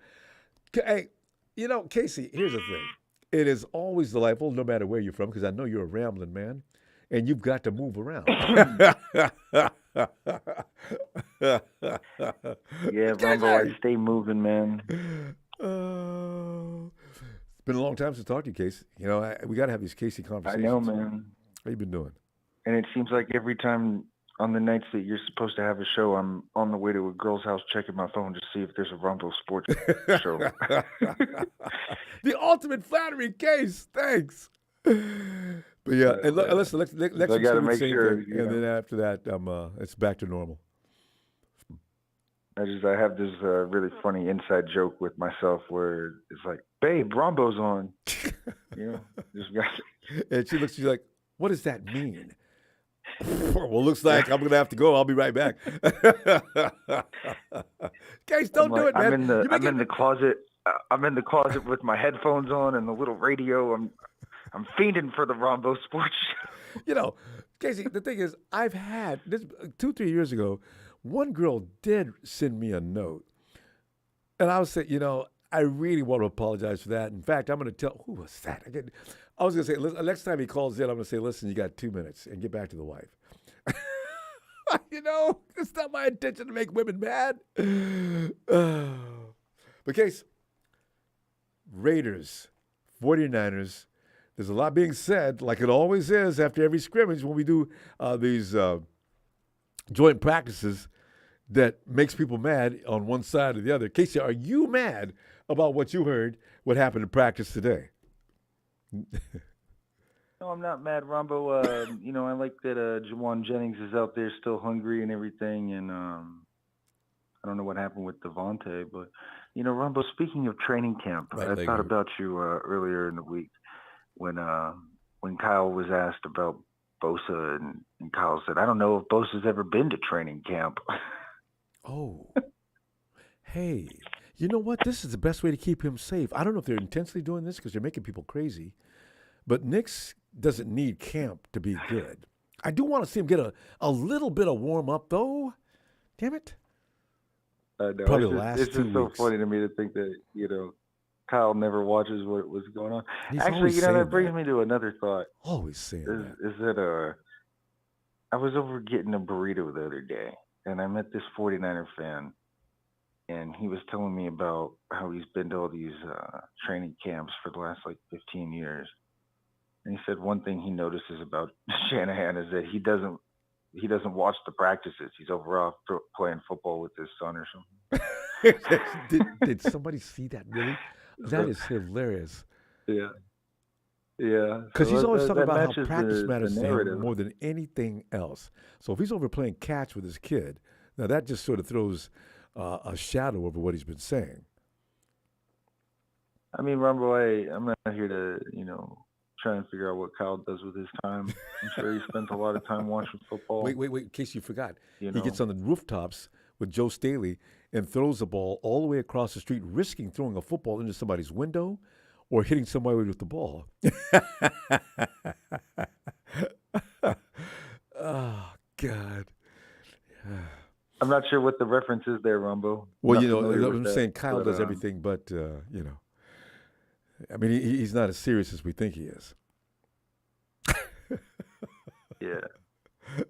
I'm sorry. But and then I was talking with that guy when I was getting that burrito, and he was saying, I brought up, I call into the Ronbo Sports Show and everything, and he said, "Oh yeah, I usually watch the Grant Cohn show." And I said, "Oh, why are you over at the kids' table? We got room over at the Ronbo Sports Show."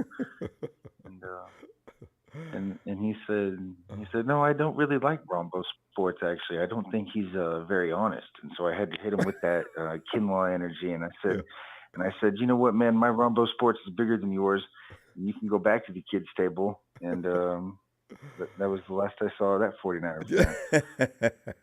Well, the people, being honest means being negative. A lot of people feel that way. If you're saying really bad things about the 49ers, that's being honest. I'm being honest. I don't really think they're bad things about the 49ers, well, and like a lot of people do. Well, then let's call it like it is.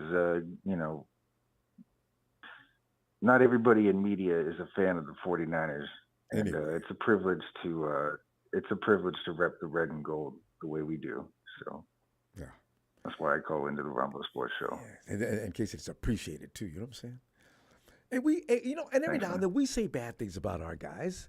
We how bad did we talk about Mike McGlinchey for the entire time he was here? And does Jimmy G get nailed to the cross when he was with us with just about every year? Who else did we always butcher? Eric Armstead used to be a whipping boy. Jimmy Ward used to be a whipping boy. You know what's funny? Robbie Gould. Oh, Robbie, but your favorite. You know what's really funny? I supported all those guys I just mentioned as being whipping boys, except for Mike McGlinchey. I just felt Mike McGlinchey was, Mike, you know what? I don't know. I'm looking at your technique. I was a little embarrassed by his technique. I said, Mike, you should have learned that in high school. Look at your feet. I think you're in position to be bowled over. If I had, I've been calling in for probably the last 5 or 6 years. But if I was calling in maybe 10 years ago, I think the person I would have brought up a lot would have been Vernon Davis and probably Crabtree. Oh man, Michael Crabtree, the biggest diva in 49ers history. Remember, he held out in his rookie year. You've not proven anything to anybody yet, Mike. What are you doing? Who is this guy? That's right. That's right. But he did. If I remember right, he did have. He was good. Besides the Super Bowl, besides the Super Bowl catch, he did have. I'm pretty sure he did have good stats in the Super Bowl. No, he did. He did. It wasn't I bad. just couldn't understand how you're a rookie and you got that kind of attitude. He didn't really have that. Well, he didn't really have one glaring. I mean, he had great hands. Yeah. But he wasn't fast. He just couldn't really get he that. had good routes. He got didn't get that deep separation. Yeah. And Cap throwing that fade that he never practiced all year. Like, what the hell was that? Anyway. Yeah. Look what I've done, Ronbo. We went back in time, I know. That reminds me, Ronbo. Well, I went from thinking I want a 49er and a Ravens Super Bowl to realizing that I hate my ex and I want the 49ers to beat the Bills. That's her favorite team. Wait. She likes the Bills? Oh, poor Casey. Well, that's not as bad as it being a Cowboys fan. She likes Josh Allen. That's fine. This is Allen's last year. He's also a guy that's got to be on a spotlight because Allen's had a lot of good teams. He's supposedly one of the premier quarterbacks in the league. What's the problem, Allen? What is it, Josh? The son of a humble cantaloupe farmer, Josh Allen. Yeah, that's cool. He's like humble. He's actually more closer to our end of the woods, and he always had a cannon for an arm, so. But, Yeah, I don't know what's really going on with the Bills. Maybe it's their coaching. Maybe it's something with McDermott. Well, it's going to get worse because they lost their offensive coordinator, I think. Yeah. So we'll see what they look like this year. Maybe that offensive coordinator was a problem in the first place. Maybe it'll be a good thing. I don't know. Yeah, they have an interesting division, the AFC East, probably with the Patriots finishing last, but it's kind of up for grabs almost, if you think about it. Oh, wait a minute. Hey, Case, that division just became one of the more, besides the Patriots, they've still got to deal with Miami. And, yeah. Wait a minute, who else is in that And division? then the Jaguars are probably a lock to win the division. The Jets are in that division. Yeah, the Jets, the Dolphins. Yeah, it's going to be really tough for Buffalo this year. Because you never know with the Dolphins, man. I mean, the Dolphins, like Tua, man, if Tua stays healthy, he might throw for 5,000 yards this year. You don't know. And he still has Tyreek Hill. Tyreek Hill is still a cheat code.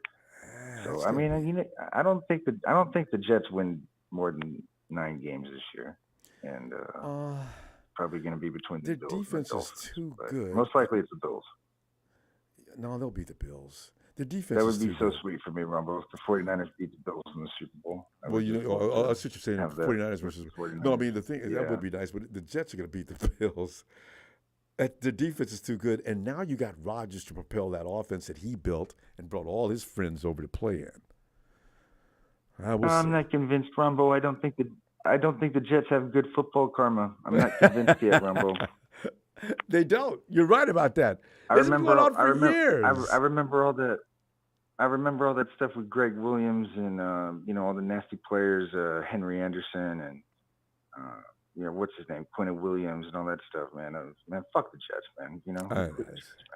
I don't want to see them win either because the way they went about building that team. I think you guys, okay, beat them. It's the first thing on your mind is beat them. And plus, man. Plus, they're on Hard Knocks and stuff. No, they're going to be too busy being. Aaron Rodgers loves being on Hard Knocks. They're not going to do nothing this year. Well, Tony, we got to. Casey, we got to go. Tell your girlfriend. It's all good, Rumbo. It's almost breakfast time on the East Coast, Rumbo. Yeah. It is getting late up. I will see you in a few days. Yeah, Rumbo, just don't call me late for dinner. You know what I'm saying? No, I would never do that. That's a sinful thing. I wouldn't have anybody do that to me. So yeah. All right, man. Thank you for the platform, man. Thank you for showing up, Casey. Talk to you later. Oh, by the way, Kim, Jimmy versus Garoppolo is not going to happen. No, Lance versus Jimmy's not going to happen. Jimmy's not going to start. Jimmy's not going to play one snap in that game. No doubt about it. Jimmy has enough trouble staying healthy as it is. You going to put him in a preseason game against the 49ers? Actually, the 49ers might not hit him hard. I have a feeling that the love is still there between his guys. That may be why Jimmy did so well. And he did really well against the 49er defense. That's strange. I expect him not to do badly, but not well. Hey, Tony. Ronbo, good evening. Good evening. How are you? Tony, doing great. You didn't have to talk football. I'm just a great feeling. And looking forward to the season's underway now. You got your preseason games going on right and left. And I was laughing because I didn't see it yet. I'm going to a little late. I think it was before I go to bed. You're right. Packers look good. And they did exactly what the Falcons didn't do. Even though Ronbo, our defense looked good. We only gave up 3 points, but our starters didn't play. But we got some steals, which I told him in my chat. We drafted a strong safety out of Alabama. He was Alabama's team captain, DeMarco Hellams. Okay. We took him in with our first 7th round pick. Ronbo, you are going to see the hit of the week. You'll see it. Is that in the Green Bay game? No, in the Atlanta-Miami game tonight. Oh, okay. You're talking about your guys now. Okay. You're going to see it. I'll go see that game first. I'm watching Detroit. Yeah, I'm watching Detroit and the Giants now. Ronbo, Detroit's going to be throwing the ball all over the field again. They haven't learned. Like and they got good running backs, they too. Run the ball. And they got they do. good. Yeah. And I didn't know they had Sudfeld, y'all's former backup. I didn't know that either. Yeah, he's their second string. Jared Goff didn't play, did he? No, Sudfeld started. Hey, Sudfeld he's the number 2 guy. Okay. Yeah, he's the number 2 guy. Tell you what, though, you know what? Pickett versus Pickens. I mean, Pickett and Pickens, the 2P connection. You know, I just seen a little highlights of that. It says, Pickens, no matter how good Pickett is or not, if he's got Pickens looking like that, he's got Najee Harris. Who else plays for the Steelers in there as far as their wideouts and tight end go? Don't they have a good tight end? They got 2 good tight ends, and they drafted that kid from Georgia too, but he got hurt, so they got him in the 3rd round. He slipped to the 3rd round. Got that kid's name. I think Ellis mentioned. I think that's who Ellis was talking about earlier. Darnell Washington. Oh, not him. I saw him play tonight. He made the catch. I saw the Steelers against Tampa. Darnell Washington is 6'7", 264 out of Georgia. Slipped to the 3rd round, but you a tight end. They got Deontay Johnson. That's a tight end. Is a wide receiver. What? Talking about the start tight end. The 6'7". No, I'm talking about the 6'7", 2 what? 264. Darnell Washington out of Georgia, 3rd round. Wide receiver? Oh, tight end. Okay. I don't have anybody to cover him. God.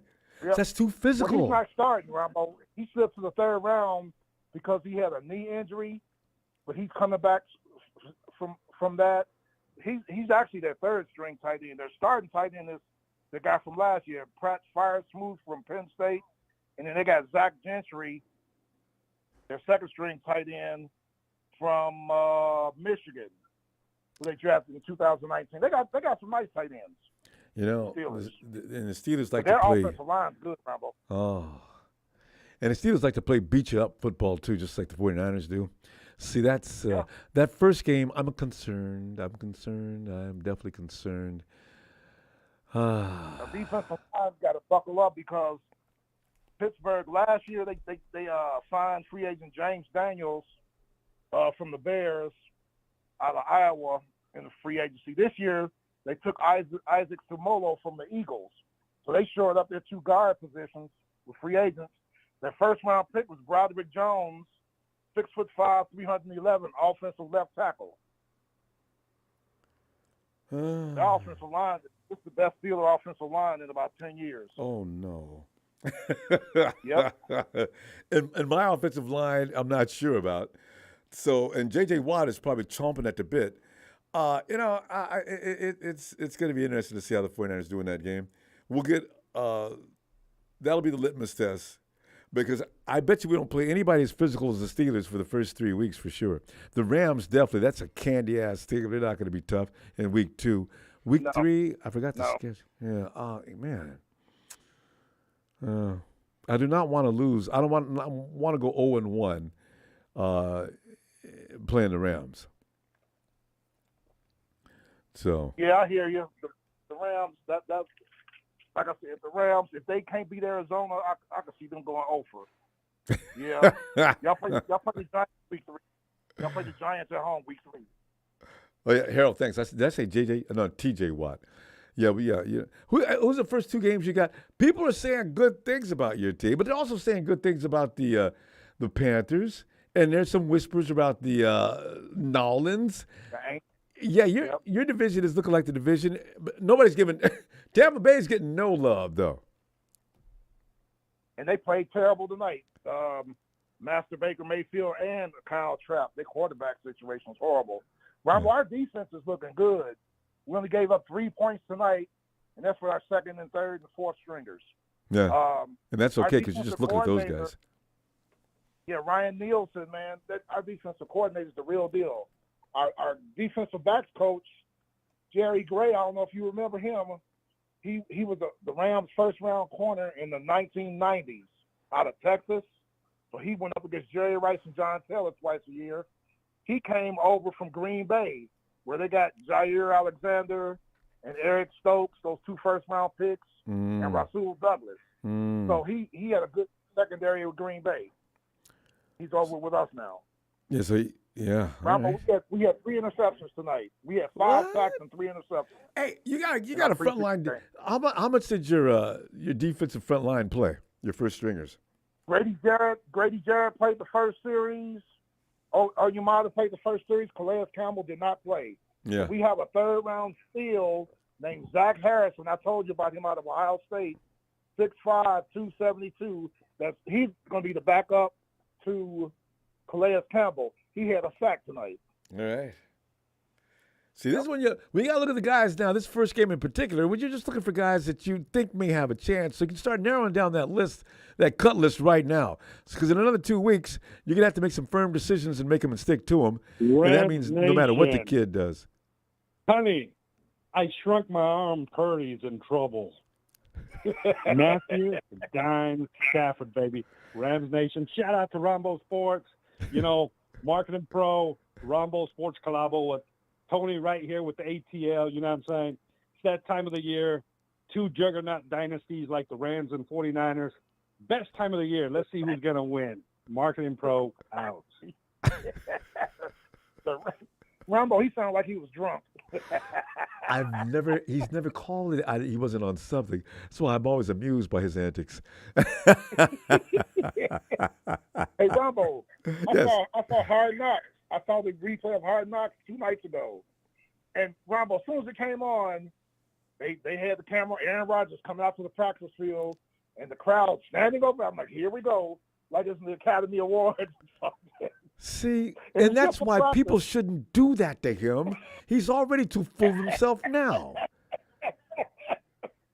God. Oh, and then I guess one of the narrators of Hard Knocks, it's a famous actor, Ronbo. I don't know who the guy is. I've seen him in movies. Ronbo, he flew in. They was going through the practice, and then they narrated. Then you see this helicopter come to the practice. It was the actor. I'm like, here we go, pomp and circumstance, flying down. Then he comes up, he gets out the helicopter, goes, him and Aaron Rodgers hug and shake hands, goes up to the coaching staff, the solo and all that. See. So then they show drills and stuff, and then they show Rodgers was wired for sound too. He was mic'd up. Rodgers was with Zach Wilson and 2 other quarterbacks. He said, the guy over there, he narrates. He's a famous actor. He said, why don't y'all go up and shake his hand and say hello to him? But those are kids, Ronbo. They don't know him. Aaron Rodgers is with the Hollywood circuit. So they didn't do it. He said, guys, don't be assholes. Go do it. I cracked up with him when he said that. I said, stop calling the kettle black. God. See, those kids but you know what? Know New York's going to eat that up for a little while, but don't lose any games, Aaron. Especially if they think it's your fault. Oh, but Ronbo, the day after I saw Hard Knocks, it was reported, I saw it on NFL Network, Senator Conor McGovern, he said he senses Aaron Rodgers' frustration. They got some problems, I guess.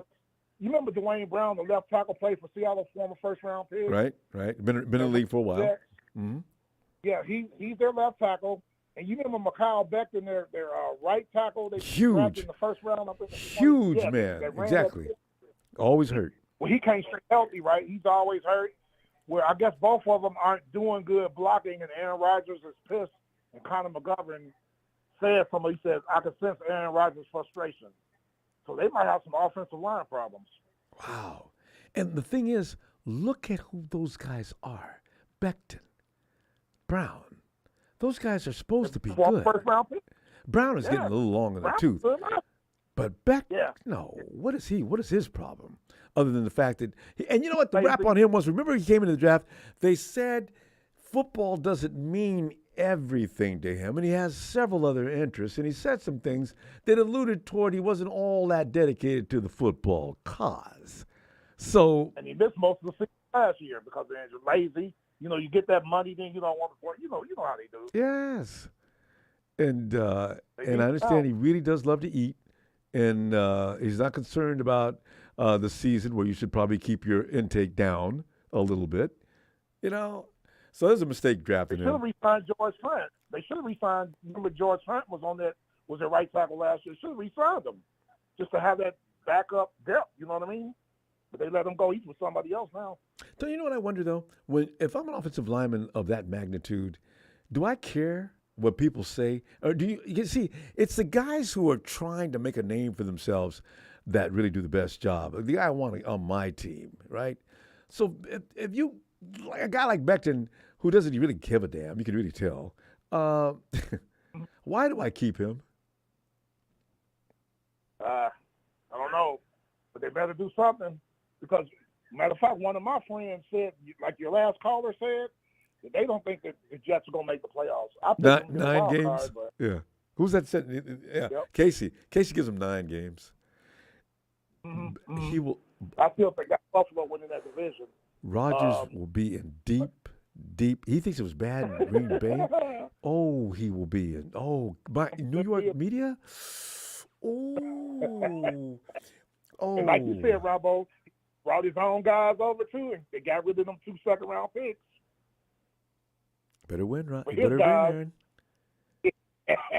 Even your buddy Joe Rogan won't be able to help you. I'm telling you, Pat McAfee, none of these guys can save you. They won't have you on the show anymore. Hey, Ronbo, I'm gonna read this to you real quick. Real quick, because we're out of time. Colin Cowherd said it again. He said when the bullets start flying, Sam Donald is a check down Charlie. This is coming from Colin Cowherd. He says, Anthony. Let me see. Anthony. He said Trey Lance will never have the stats of Anthony Richardson, the Indianapolis Colts first round pick this year. This guy's off the hook. And Richardson hasn't even played yet.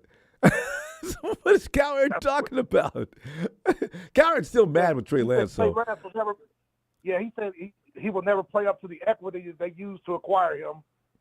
And then he said, now this is true. He said Brock Purdy had more college starts than Trey Lance. Everybody knows that. Well, yeah, that's nothing. Yeah, I mean, come on. I mean, he went all 4 years, and Trey played 1 year. Yeah. Everybody's aware of that. We're going to find out. Seems like Cowherd's out to get you guys. Well, Trey duped his daughter, so, you know, and from what I understand, it wasn't a mutual breakup? I mean, did Trey just run off and leave her or something? Probably. I don't understand why Cowherd's so bitter about this. Probably. Yeah, he's using his platform to take his little shots. He tried to be nice last year. Brock Purdy played, he takes a shot at Trey. Yeah. Tony, I'll see you next week, all right? Because it looks like I'm going to spend a few more days on the MIA, but I'll be back next weekend for sure. All right. Yes, sir. I'm get ready to give me a little sleep, and then I'm going to wake up right around 6 and watch because I didn't get a chance to see the Falcon game, but it's coming on NFL Network early in the morning, so I'm going to there you go. Catch me a quick nap and get up and check it out. There you go. You got to know what's going on with your club. That's right. All right, Tony. Good luck with that. Yeah. You guys play Sunday. Yeah. Raider time. All right, Tony. Yes, sir. Talk to you shortly. All right, take care. You too. Have a good weekend. You too, Tony. Thanks. Yeah. So, fam, we'll be separated another week, and that's it. It's only a preseason game. It's only practice. It's okay. I want to be there so bad. I really want to watch the game with you. Okay. Get over it. Grow up. Be a man. Okay. Green glass full. I'm not going to read that. Let's see. He's just high strung, you know. But fam, anyway, look, appreciate the contribution, fam, so much. And please, don't forget to subscribe before you go. We do this all the time. Hit like. and I'll see you in a few days. Let's go Niners. Even if it's a preseason game, it doesn't matter. Do not let the Raiders win.